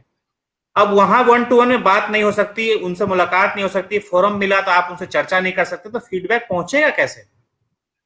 कोई नहीं चाहता है सर, कोई नहीं चाहता है किसान की फीडबैक को ऊपर पहुंचाना, और कोई चैनल नहीं है कि आप पहुंचा सकते हैं। आप मेल करके देख लीजिए, आपको रिस्पांस नहीं आएगा। आप कृषि विभाग या किसी विभाग में जहां पे आपको लगता है, मेल कर दीजिए कि हमारी ये परेशानी है। दूसरी तरफ मैं और एक चीज आकृष्ट करना चाहता हूं, जो आपके पास उपलब्ध संसाधन है। मैंने फिशरीज की खेती की और मैं 100% यूट्यूब के आधार पे, और धन्य हो व्हाट्सएप ग्रुप का, जिसमें मैं अनजाने बस कई एक ग्रुप में जुड़ा हूं और उससे ज्ञान मुझे वहीं से प्राप्त होती है, उसके आधार पे मैं खेती करता हूं। अन्यथा आपके पास कोई साधन नहीं है जहां पे आप पूछें कि सर ये लाल रंग का धब्बा आ गया है मछली में, आप इसका क्या क्या इलाज देते हैं। लोकल आपको जहां मछुआरे हैं, कृषक हैं, मछली पालक हैं, उनको शायद कुछ पता होगा, लेकिन मैं अगर अपने बख्तियारपुर की बात करूं, मैं अपने मीसी गांव की बात करूं, तो मेरे गांव में आज तक किसी ने मछली पालन नहीं किया, उसे पता ही नहीं है कि लाल धब्बा कब बीमारी होता है तो इलाज क्या करना चाहिए। भगवान ने ये गूगल बाबा और यूट्यूब चैनल इतना सारा दिया, उसका मैं शुक्रिया अदा करता हूं कि इसके आधार पे मैं सस्टेन कर गया इस मछली के पालन में। अन्यथा वो 2015 की शुरुआत की कहानी 2017 आते आते दम तोड़ देती और पूरे गांव के लिए मैं हंसी का पात्र हो जाता कि ये कैसा काम किया, अपने बाप को बर्बाद कर दिया। लेकिन गूगल और व्हाट्सएप के जमाने में हमें ये और ऐसे प्लेटफॉर्म जो हमारे आज, जैसे आज वेबिनार में हम लोग भाग ले रहे हैं, ऐसे प्लेटफॉर्म के कारण ही मैं सफल हो पाया। और दाम के लिए मैं मछली की बात करता हूं तो मछली के साथ भी वैसा ही कहानी है जो एमएसपी के साथ, धान के साथ होता है। अगर आपके पास तालाब पे मछली लेने कोई आ रहा है, ये एक चीज मैं आपके सबके सामने, जो हो सकता है कि इनमें से कोई मछली पालन के भी व्यवसाय से जुड़ना चाहते हो कभी, 220 रुपए अगर आपको कोई बछुआरा या मंडी वाले आके बोलते हैं तो 10% मार्ट लेंगे, वो 22 रुपए आपका वो माइनस वही हो गया। मारने के लिए अलग से 2,000 रुपए चार्ज एक दिन का लेंगे, और लेंगे कितना? 70 किलो, 80 किलो। आप सोचिए अगर 15,000 का आप चीज उनको दे रहे हैं, 2,000 रुपये मारने का दे दिए, 10% मार्ट दे दिए, तो कितना बचा? आप कहने के लिए हो गए कि आप 220 रुपए किलो बेच दे, लेकिन आपको कुल मुनाफा जो हमारे कृष्ण गोपाल जी जो बीड़ा उठाए हैं, भगवान करे मुझे भी कोई मछली पालक में कृष्ण गोपाल जी की तरह कोई मिल जाए, ताकि मेरा भी दुख ये कम हो सके जो बिचौलिए वाला है। क्योंकि इसमें कोई समर्थन मूल्य सिर्फ कागजों पे रहती है किसी चीज के लिए, धान के लिए भी कागज पे है, कोई एश्योरेंस नहीं है। एश्योरेंस क्यों नहीं है? पैक्स जैसी चीज आपने बनाई है, सरकार ने एक संस्था बनाई है, क्यों नहीं 100% आप क्रय करने के लिए, और 100% क्रय नहीं होने के पीछे क्यों नहीं आप एक्शन लेते हैं? आपके पास अभी मैं पॉकेट स्टैटिक्स देख रहा था कृषि विभाग का, उसमें आपके पास पहले से अनुमानित होता है, तो क्रय उतना क्यों नहीं होता है? उसके पीछे क्यों नहीं आप जांच करते हैं?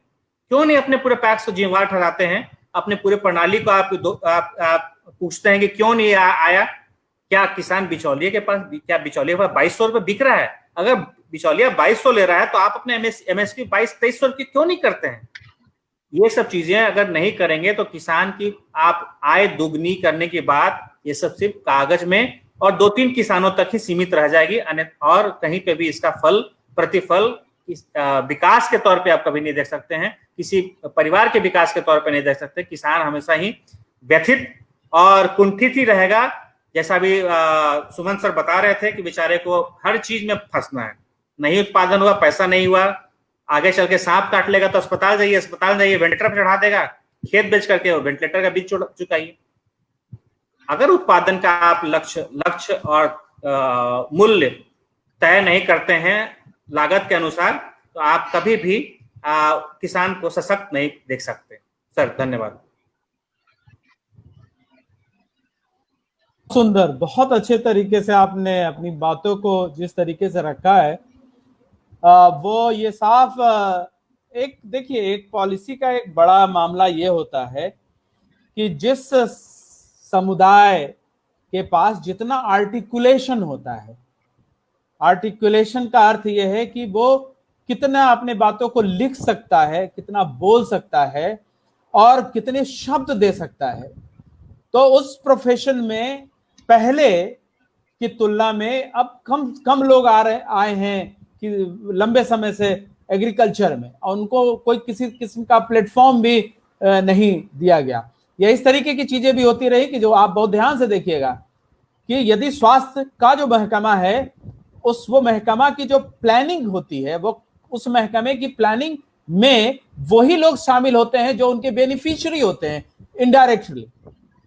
तो आप इंजीनियरिंग का देखिएगा तो वो वही लोग उस प्लानिंग में होते हैं जिनको उनसे फायदा होता है। आप देखिए, एजुकेशन को देखिए, एग्रीकल्चर एक ही ऐसा एक डोमेन है जिसकी प्लानिंग में किसान शामिल नहीं होता है, एग्रीकल्चर साइंटिस्ट शामिल होता है।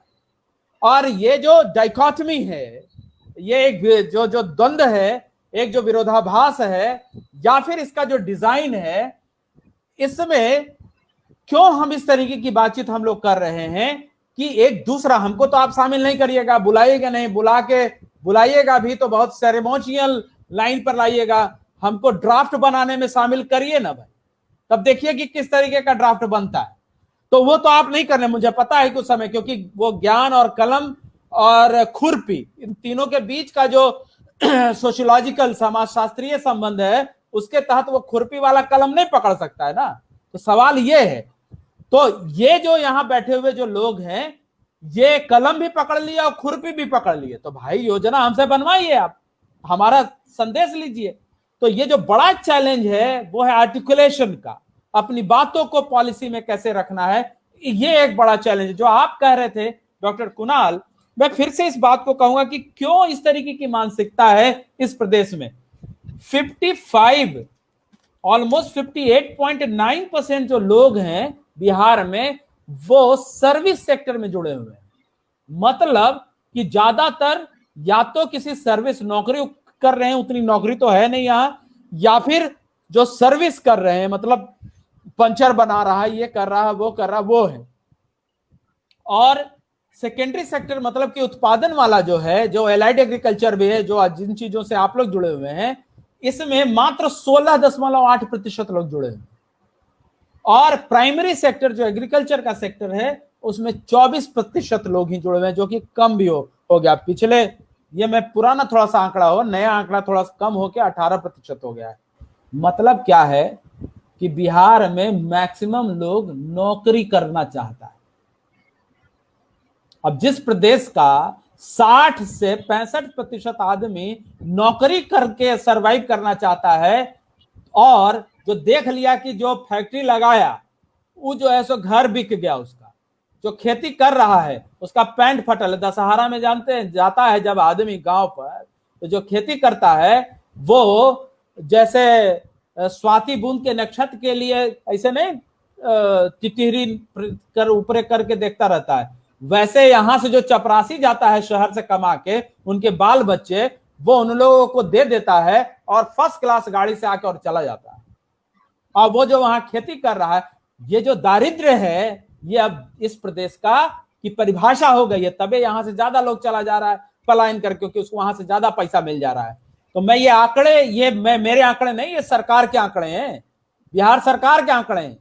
इसका मतलब यह है कि ज्यादातर लोग लगातार खेती छोड़ रहे हैं, तो ये आपने जो बात बोली है उसका एक बड़ा आयाम जो है वो ये है। हम इस विषय पे चाहेंगे कि कृष्ण गोपाल जी से कि इस विषय पे करें। तब तक दो तीन चीजें बड़ी इंपॉर्टेंट आई हैं जो कमेंट्स में लोग बात कर रहे हैं कि मक्का का जो मूल्य है वो कम है। अब आप कल्पना करिए, आपको आप मछली पालन कर रहे हैं, आपको उसके फीड की जरूरत पड़ेगी, उसके लिए क्या मक्के का यूज नहीं हो सकता है? यहाँ क्या मक्का के फीड का क्या कैटल फीड में उत्पादन नहीं हो सकता है? क्या यहाँ पे हैचरी जो है उसमें क्या मक्के का उत्पादन उपयोग नहीं हो सकता है? और आप 10 रुपए किलो जो है सो मक्का का खरीदारी हो रहा है। इसका मतलब ये है कि हमारे यहाँ प्रोसेसिंग यूनिट उत्पादन के साथ स्टोरेज एंड प्रोसेसिंग, ये जो दो लाइन है एग्रीकल्चर का, वो बहुत ही वीक चैनल है और उसमें लोगों को जुड़ना सबसे ज्यादा जरूरी है, जो आपकी बात से प्रतीत हो रहा है। मैं चाहूंगा कृष्ण गोपाल जी से कि इस विषय पे आप अपनी प्रतिक्रिया दें। कृष्ण गोपाल जी, खासकर जो मूल्य निर्धारण की जो पूरी की पूरी पॉलिटिक्स है उस पर आपका विचार मैं सुनना चाहूंगा या लोग सुनना चाहेंगे।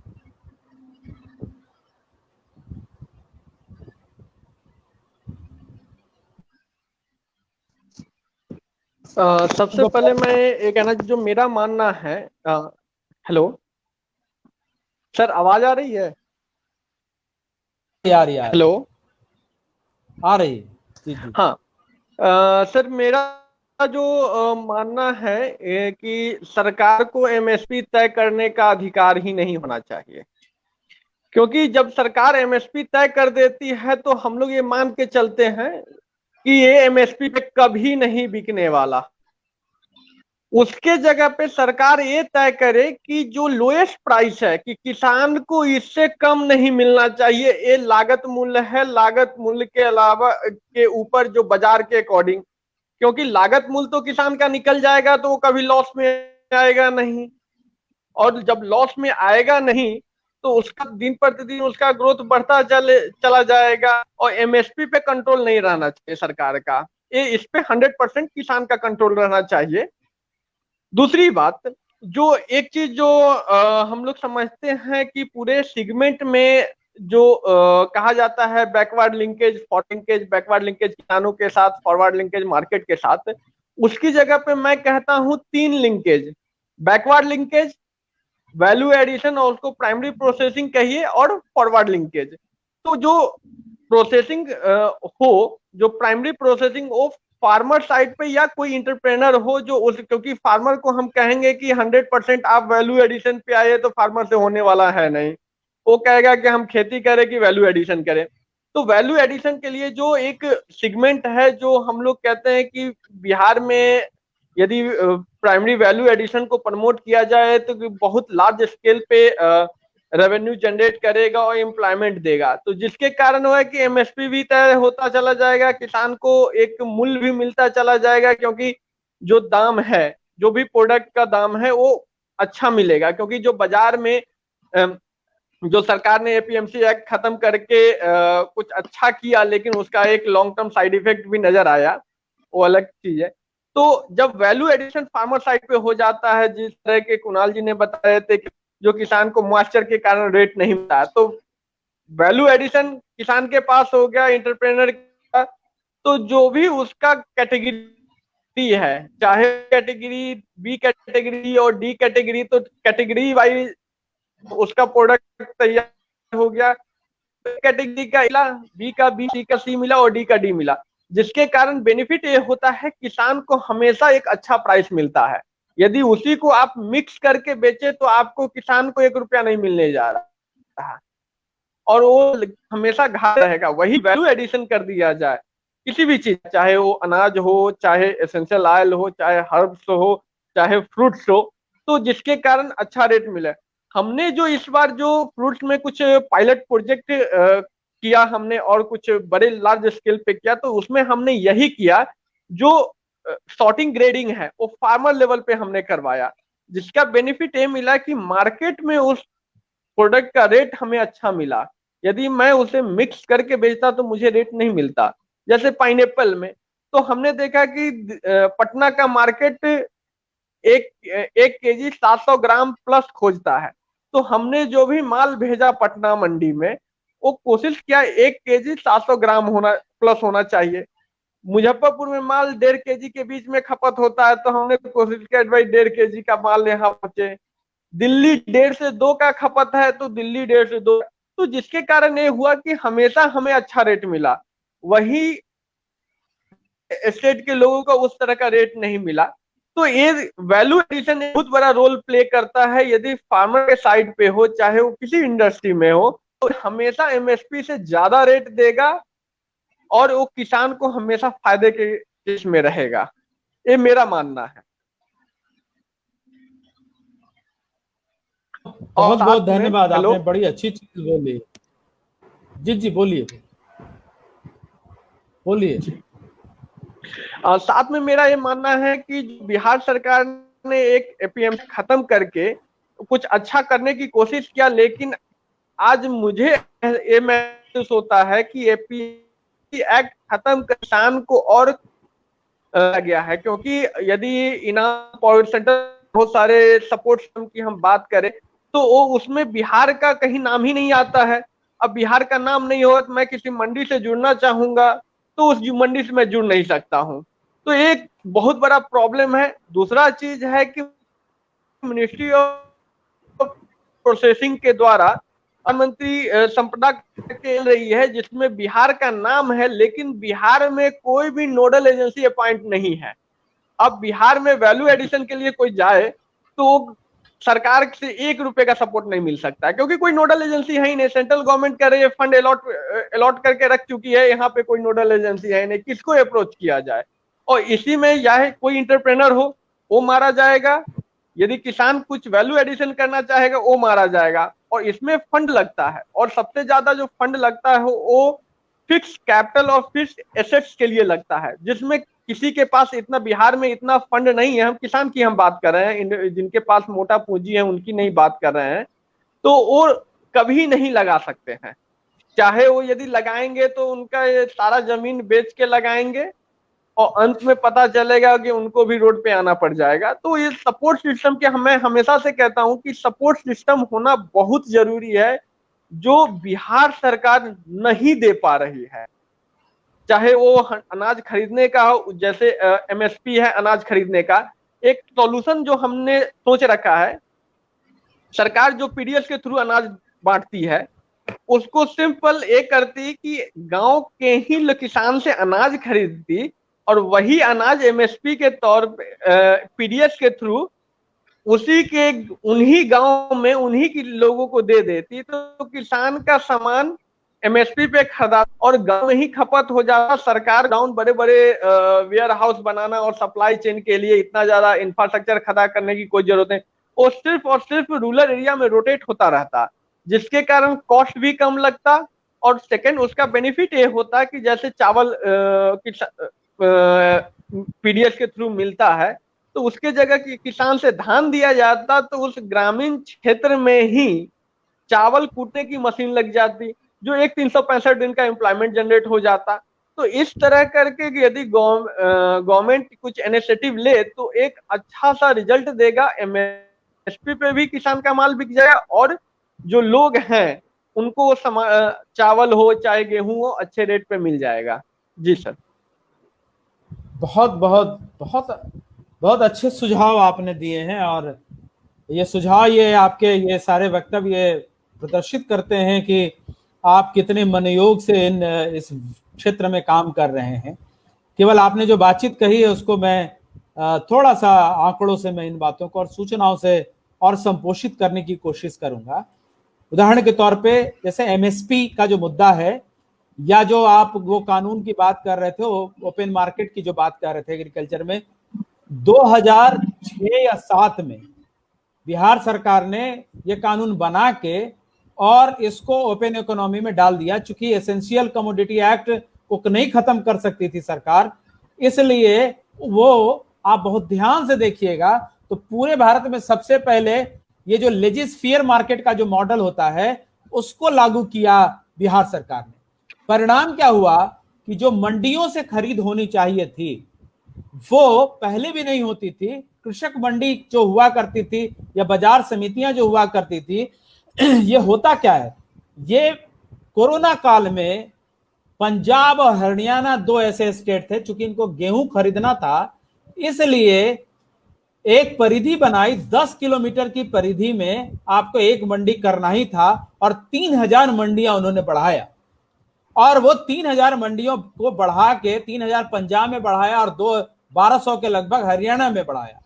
इन दोनों मंडियों को बढ़ा के एश्योर्ड प्राइस जो है वो किसानों को दिया, सुनिश्चित किया।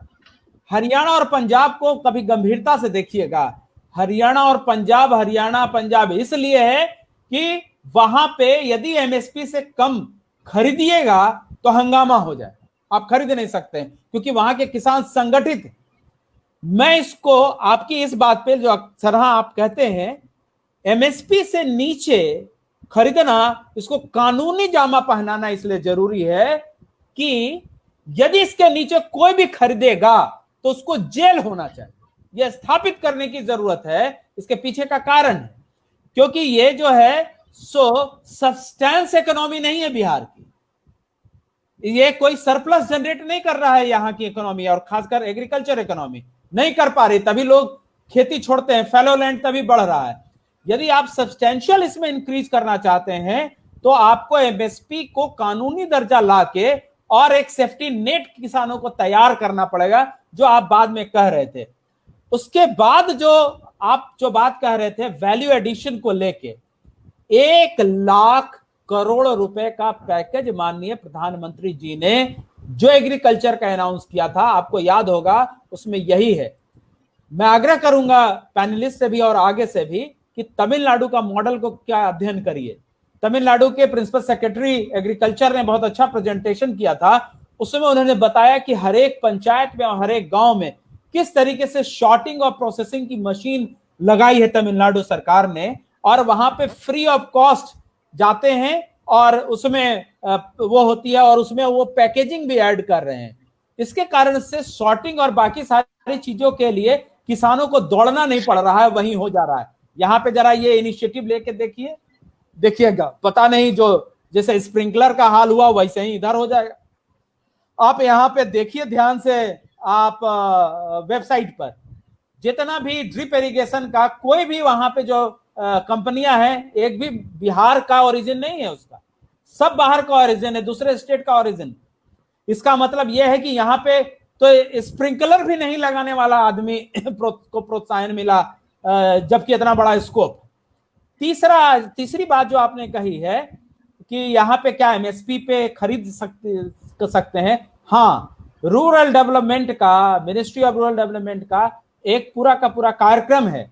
पंचायतों को यह अधिकार है कि वो एमएसपी पे चावल खरीद के, और जो जिनको कि ये उपलब्ध नहीं हो पा रहा है या देर हो रहा है पीडीएस के कारण, उनको वो सुनिश्चित कर सकती है, उसके लिए पैसा भी आवंटित है। ये योजना आप रूरल डेवलपमेंट के वेबसाइट पर जाके देखिएगा, जो कि अंत्योदय और बाकी सारे नामों से है, मैं नाम मुझे नहीं याद है, ये योजना भी है।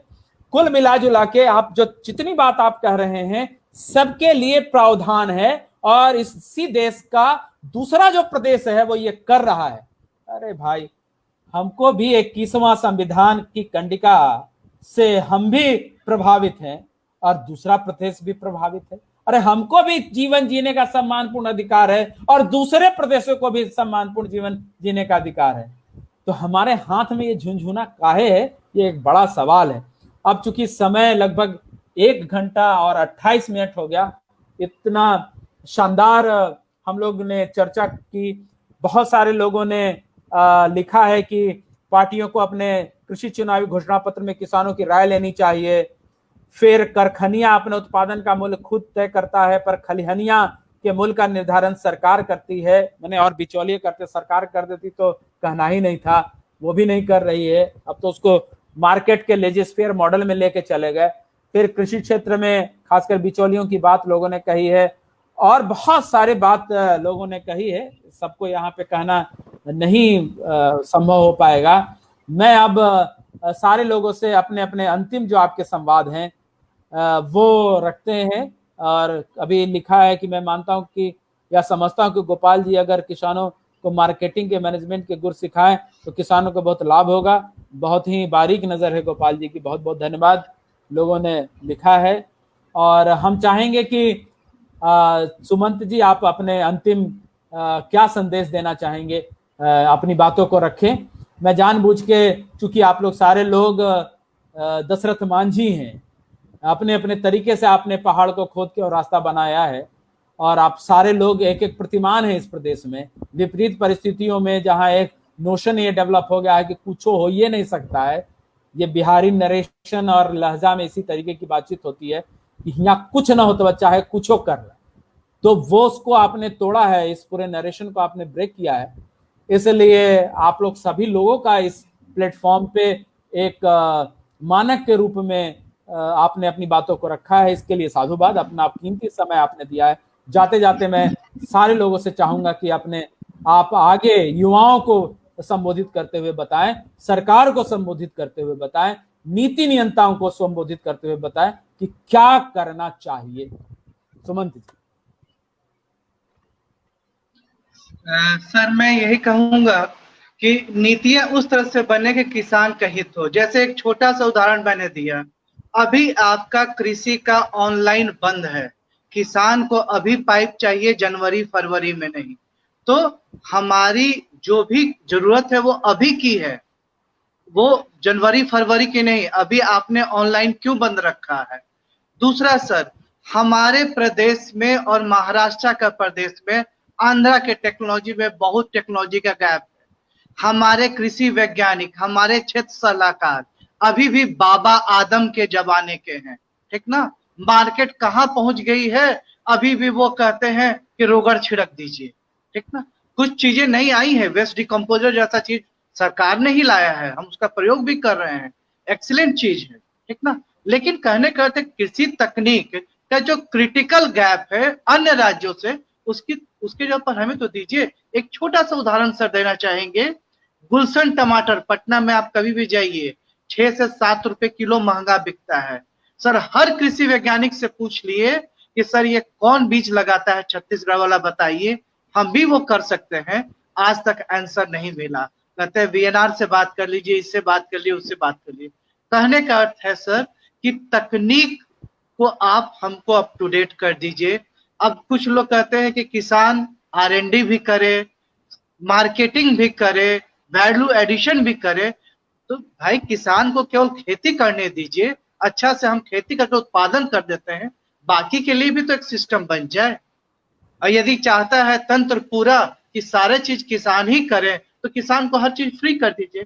सरकार के लिए बस सर इतना ही कहना चाहेंगे कि वो ससमय हमें सारा चीज दे, और अभी ऑनलाइन को चालू करे, ये ना कि जनवरी फरवरी मार्च में।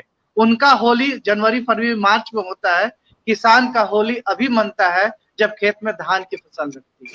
धन्यवाद सर। बहुत अच्छे तरीके से अपनी बातों को रखा आपने।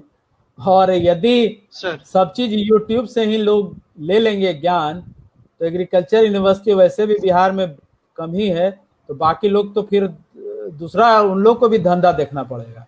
सब ज्ञान यदि आप ले लीजिएगा उससे ही। इसीलिए यदि बिहार में एग्रीकल्चर साइंटिस्टों की अपनी जीविका सुनिश्चित करनी है, तो आपको हर एक गांव में एक एक डेमोन्स्ट्रेटिव फील्ड बनाना पड़ेगा। You have to come and demonstrate to the farmers. उनको बताइए कि ऐसे ऐसे ऐसे ऐसे काम होता है, ऐसे करके दिखाइए। कागज और ज्ञान बहुत हो चुका सर, वो यूट्यूब से और दुनिया एक बात सर अंत में सर कहना चाहिए, एक बात सर बोलिए।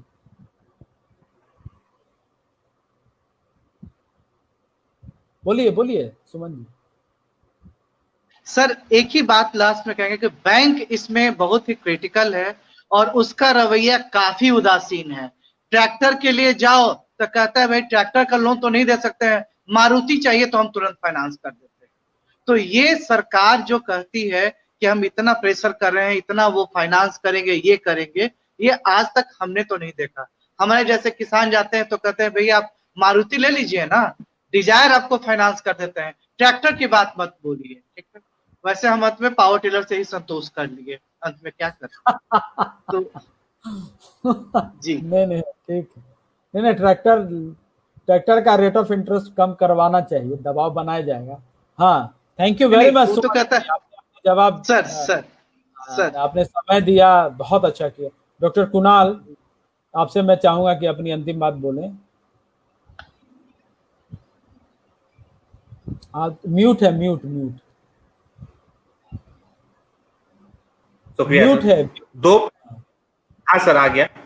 दो पहलू पे मैं बात रखना चाहता हूँ, किसान के लिए और फिर नीति निर्धारक के लिए। किसान के लिए 3M बहुत ही आवश्यक है। कोई भी किसान जो अभी नए हैं या पहले से किसान ही है, उनको तो खुद पता है कि क्या करना है।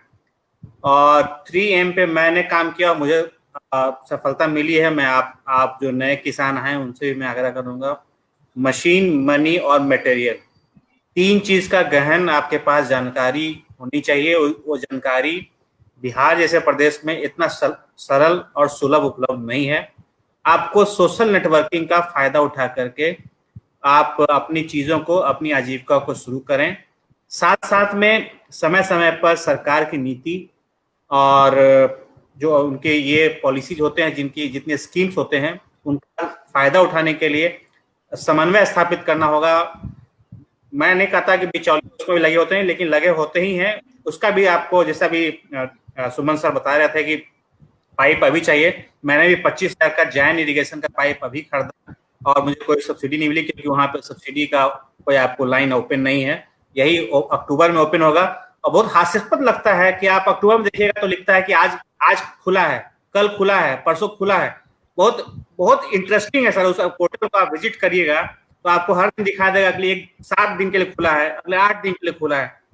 किसान तो कभी भी किसानी उसकी आवश्यकता पड़ सकती है। अगर सरकार है, सरकार के पास खजाना होता है, समुद्र होती है, तो आप ओपन रखिए ना। आप दुकान है, जैसे कि हेल्थ के लिए आपने Bihar medical service infrastructure corporation बना दिया। क्या कृषि के लिए कोई इंफ्रास्ट्रक्चर कॉर्पोरेशन नहीं बन सकता है? वहां से अब किसान खुद जाके क्रय कर ले, वेयर हाउस में जाए, वहां पे अपने लैंड का LPC दें, अपना आधार कार्ड दें। क्यों इतना कागजी कार्रवाई चाहिए? और हर एक साल LPC, हर एक साल के लिए आप LPC का लाइन लगी। आपके पास तो खुद आपके पास लैंड रिकॉर्ड है। अगर हम रसीद देते हैं तो LPC की क्या आवश्यकता है? रसीद के आधार पे आप रजिस्ट्री हो सकती है। उस समय तो LPC नहीं चाहिए होता है, लेकिन आपको आपकी योजनाओं को चलाने के लिए LPC चाहिए होता है। और उसके लिए दौड़िए, वहां पे बिचौलियों का साथ आप सामना करिए। इस प्रकार से तो मुझे सरकार को मैं अपील करना चाहता हूं, सरकार के नीति निर्धारकों के, कि अपनी स्कीम्स का कार्य योजना क्रियान्वयन पे पुनः विचार करिए और किसान के लिए सुलभ बनाने का प्रयास करिए। ना कि ये LPC और रसीद भी चाहिए, LPC भी चाहिए, पैसा भी चाहिए, फिर बाद में बिचौलिया कोई पैसा दे। ये शायद एक आम किसान के हक और हित के लिए नहीं है। अगर हम उनके समृद्धि के लिए बात करते हैं तो जितना सुलभ और सरल उपाय हो सकता है उनको देने के लिए 3M का आप प्रयोजन करिए। मैन, मनी, मटेरियल, जैसा सुमन सर ये बता रहे थे, बैंकर्स मनी नहीं देना चाहती है। मैं आज सर सौभाग्य से मैं आज डेटा खंगाल रहा था, क्योंकि मुझे आपके साथ जुड़ना था। तो मैं देख रहा ट्रैक्टर का, अगर हम पर रेशियो देखें, बिहार के सबसे लोएस्ट अगर देखें तो 11वें पायदान पे बिहार है। सबसे हाईएस्ट ट्रैक्टर कहीं बिकता है तो आंध्र प्रदेश, पंजाब, हरियाणा, इन राज्यों में है। और बिहार के पास लैंड होने के बावजूद ट्रैक्टर मई महीने में मात्र 32 ट्रैक्टर बिका है। 32, 2020 के मई महीने में पूरे बिहार में 32 ट्रैक्टर बिकने का कि आंकड़े हैं प्रतिवेदित। वहीं पे 1000 ट्रैक्टर और 2000 ट्रैक्टर भी अन्य राज्य में बिक रहे हैं। क्या कारण है? क्या वहां पे सब मैकेनाइजेशन और सिर्फ इंडस्ट्री चलाने के ट्रैक्टर ली जा रही है? नहीं, वहां खेती है।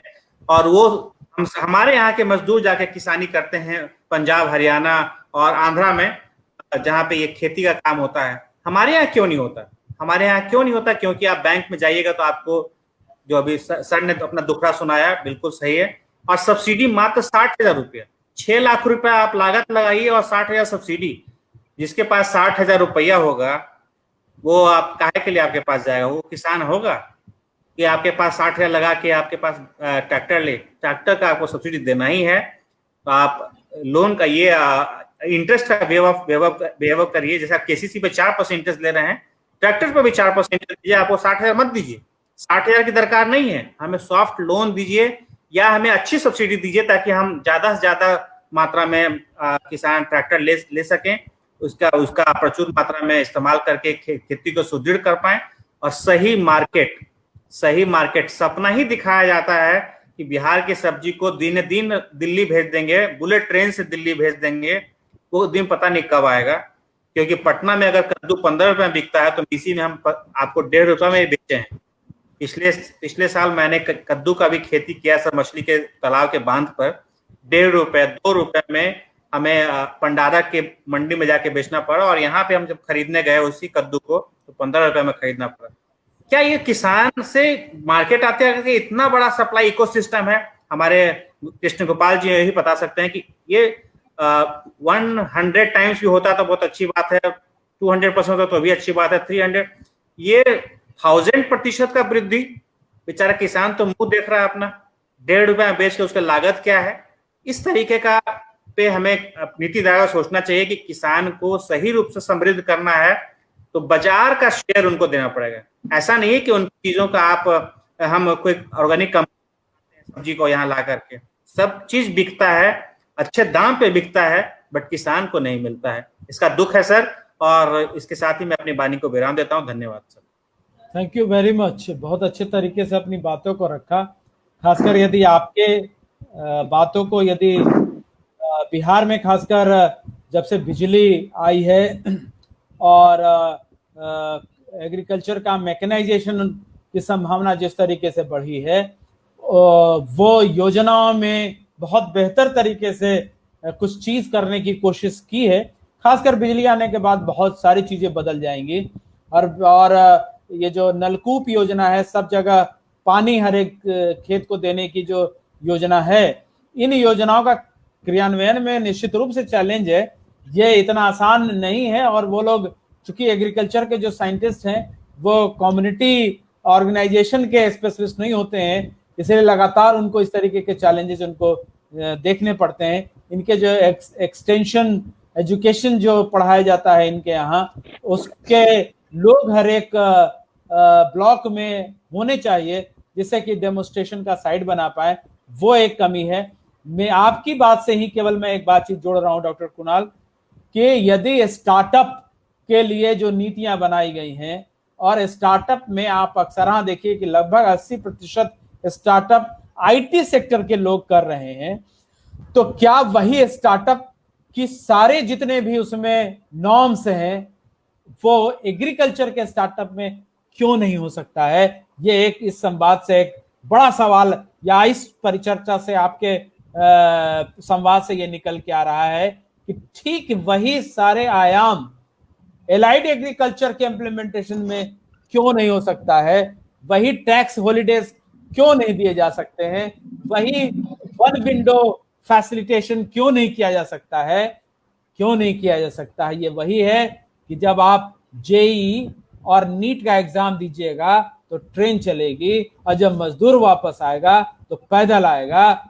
जो दो आयाम जो ये देश देखता है, वही आयाम यहाँ पे भी आता है कि आईटी के लिए स्टार्टअप होगा और एग्रीकल्चर के लिए, ट्रैक्टर के लिए 11.5% आपसे रेट ऑफ इंटरेस्ट वसूला जाएगा।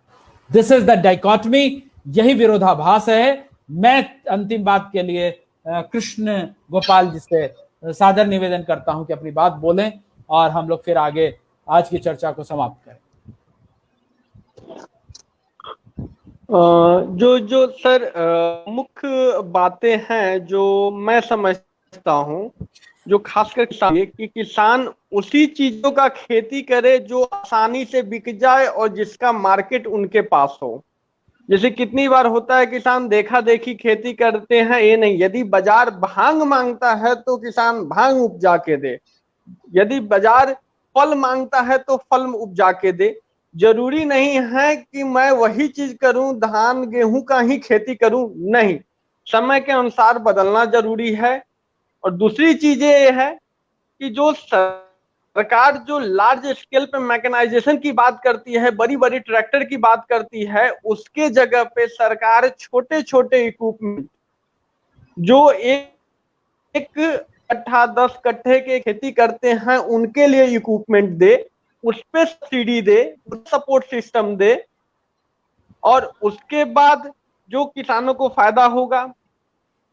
जो तीसरी चीज जो पॉलिसी लेवल पे है कि सरकार एपीएमसी एक्ट लागू करे बिहार में, जिसके कारण बिहार के किसानों को फायदा होगा। दूसरी पॉलिसी बात यह है कि जो सरकार के जो टाइम फ्रेम वाले विंडो होते हैं सब्सिडी के लिए और कोई भी स्कीम के लिए, वो 365 दिन ओपन होना चाहिए कि किसान को जब मन करे तब उस पे जाए, अपना फॉर्म भरे, ना है। तीसरी चीज अकाउंटेबिलिटी तय करे। यदि किसान चाहे वो ब्लॉक लेवल पे हो, चाहे जिस सरकार से जुड़ी हुई लोग हैं, उनको अकाउंटेबिलिटी तय किया जाए कि आपको ये करना है, रिजल्ट नहीं आएगा तो उसके लिए चाहे बाई हुक आपको रिजल्ट लेके आना है, जो रिजल्ट ओरिएंटेड। तो जिस कारण यहाँ और बिहार का विकास हमेशा बढ़ेगा। जी सर। हाँ, बहुत बहुत धन्यवाद। मेरे ख्याल से एग्रीकल्चर विद सोशल जस्टिस ये इम्पोर्टेंट फैक्टर है, और हर एक के आयाम में 2 आयाम इम्पोर्टेंट बराबर से हैं। और हम लोग चूंकि कृषिजीवी हैं, जैसे बुद्धिजीवी होता है वैसे कृषिजीवी हैं, और उसमें सोशल जस्टिस एंड इन्वायरमेंटल जो आयाम है, 2 आयाम है। और जेंडर का प्रोस्पेक्टिव जो है, जो आप बात बोल रहे थे एलपीसी, वो मूल रूप से जमीन पर दखल को स्थापित करने के लिए एक सर्टिफिकेट है, जो कि बायर लाज एक व्यक्ति सत्ता को स्थापित करता है, उसका एक प्रतिबिंब है। आप ध्यान से देखिएगा तो इन विषयों पर भी एग्रीकल्चर में बहुत ध्यान से देखने की जरूरत है। बिहार सरकार ने इसको ऑनलाइन करने की कोशिश की है, देखते हैं कि कितना सफल हो पाता है। लेकिन एक अच्छा आयाम है, इसको हम लोग को प्रोत्साहित करना चाहिए, एक्सेप्ट करना चाहिए। मैं आप लोग सभी जितने भी पैनलिस्ट हैं आज के, उनको हम बिहार स्वाभिमान आंदोलन की तरफ से बहुत बहुत धन्यवाद देते हैं। अपना कीमती समय दिया है और अपनी बातों को रखा है। निश्चित रूप से इससे बिहार में बड़ा बदलाव आएगा, और हम लोग कोशिश करेंगे। बिहार तो अब हम लोग अपने धरती के लिए नहीं काम करेंगे तो किसके लिए काम करेंगे? तो ये हमारी जिजीविका है, यही हमारा जीवन है। इसको हमको बदलने की चाहत है, इसको हम लोग बदलेंगे। अंत में मैं अपनी ये बात कह के इस पूरी संगोष्ठी को समाप्त करने की कोशिश करता हूं कि स्वयं पर होगी विजय, स्वयं पर होगी विजय, और हम जगत भी जीत लेंगे। शर्त बस इतनी सी है, हम हार को स्वीकार कर लें, हम हार को स्वीकार कर लें। तो चर्चा है, इसको कृपया सारे जितने नीति नियंता हैं वो आप प्रतिक्रियात्मक दृष्टिकोण से इसको कृपया न देखें। आप इसको इस तरीके से देखें कि एक किसानों की आवाज है, और हम एकेडमिशियन यहाँ बैठे सारे लोग हैं, एग्रीकल्चर भी कर रहे हैं। तो हम लोग को पता है कि रिसर्च में और नीति बनाने में जो फीडबैक है उसका बहुत इंपॉर्टेंट रोल होता है, बड़ी इंपॉर्टेंट उसकी भूमिका होती है। इसलिए ये आवश्यक है कि हम लोगों को इस पर हम लोगों को चर्चा करनी चाहिए। सभी का बहुत बहुत धन्यवाद, आपने समय दिया, खासकर इतने लोग इतने लंबे समय तक जुड़े रहे, और सबको बहुत बहुत धन्यवाद। हम चाहेंगे कि आप फीडबैक देके और इस तरीके के कार्यक्रमों में और किस तरीके के कार्यक्रम आप लोगों को अच्छे लगेंगे या और कुछ चर्चा की जाएगी, तो उस पर हम लोग आगे अपनी कार्य योजना बनाएंगे। थैंक यू वेरी मच, बहुत बहुत धन्यवाद।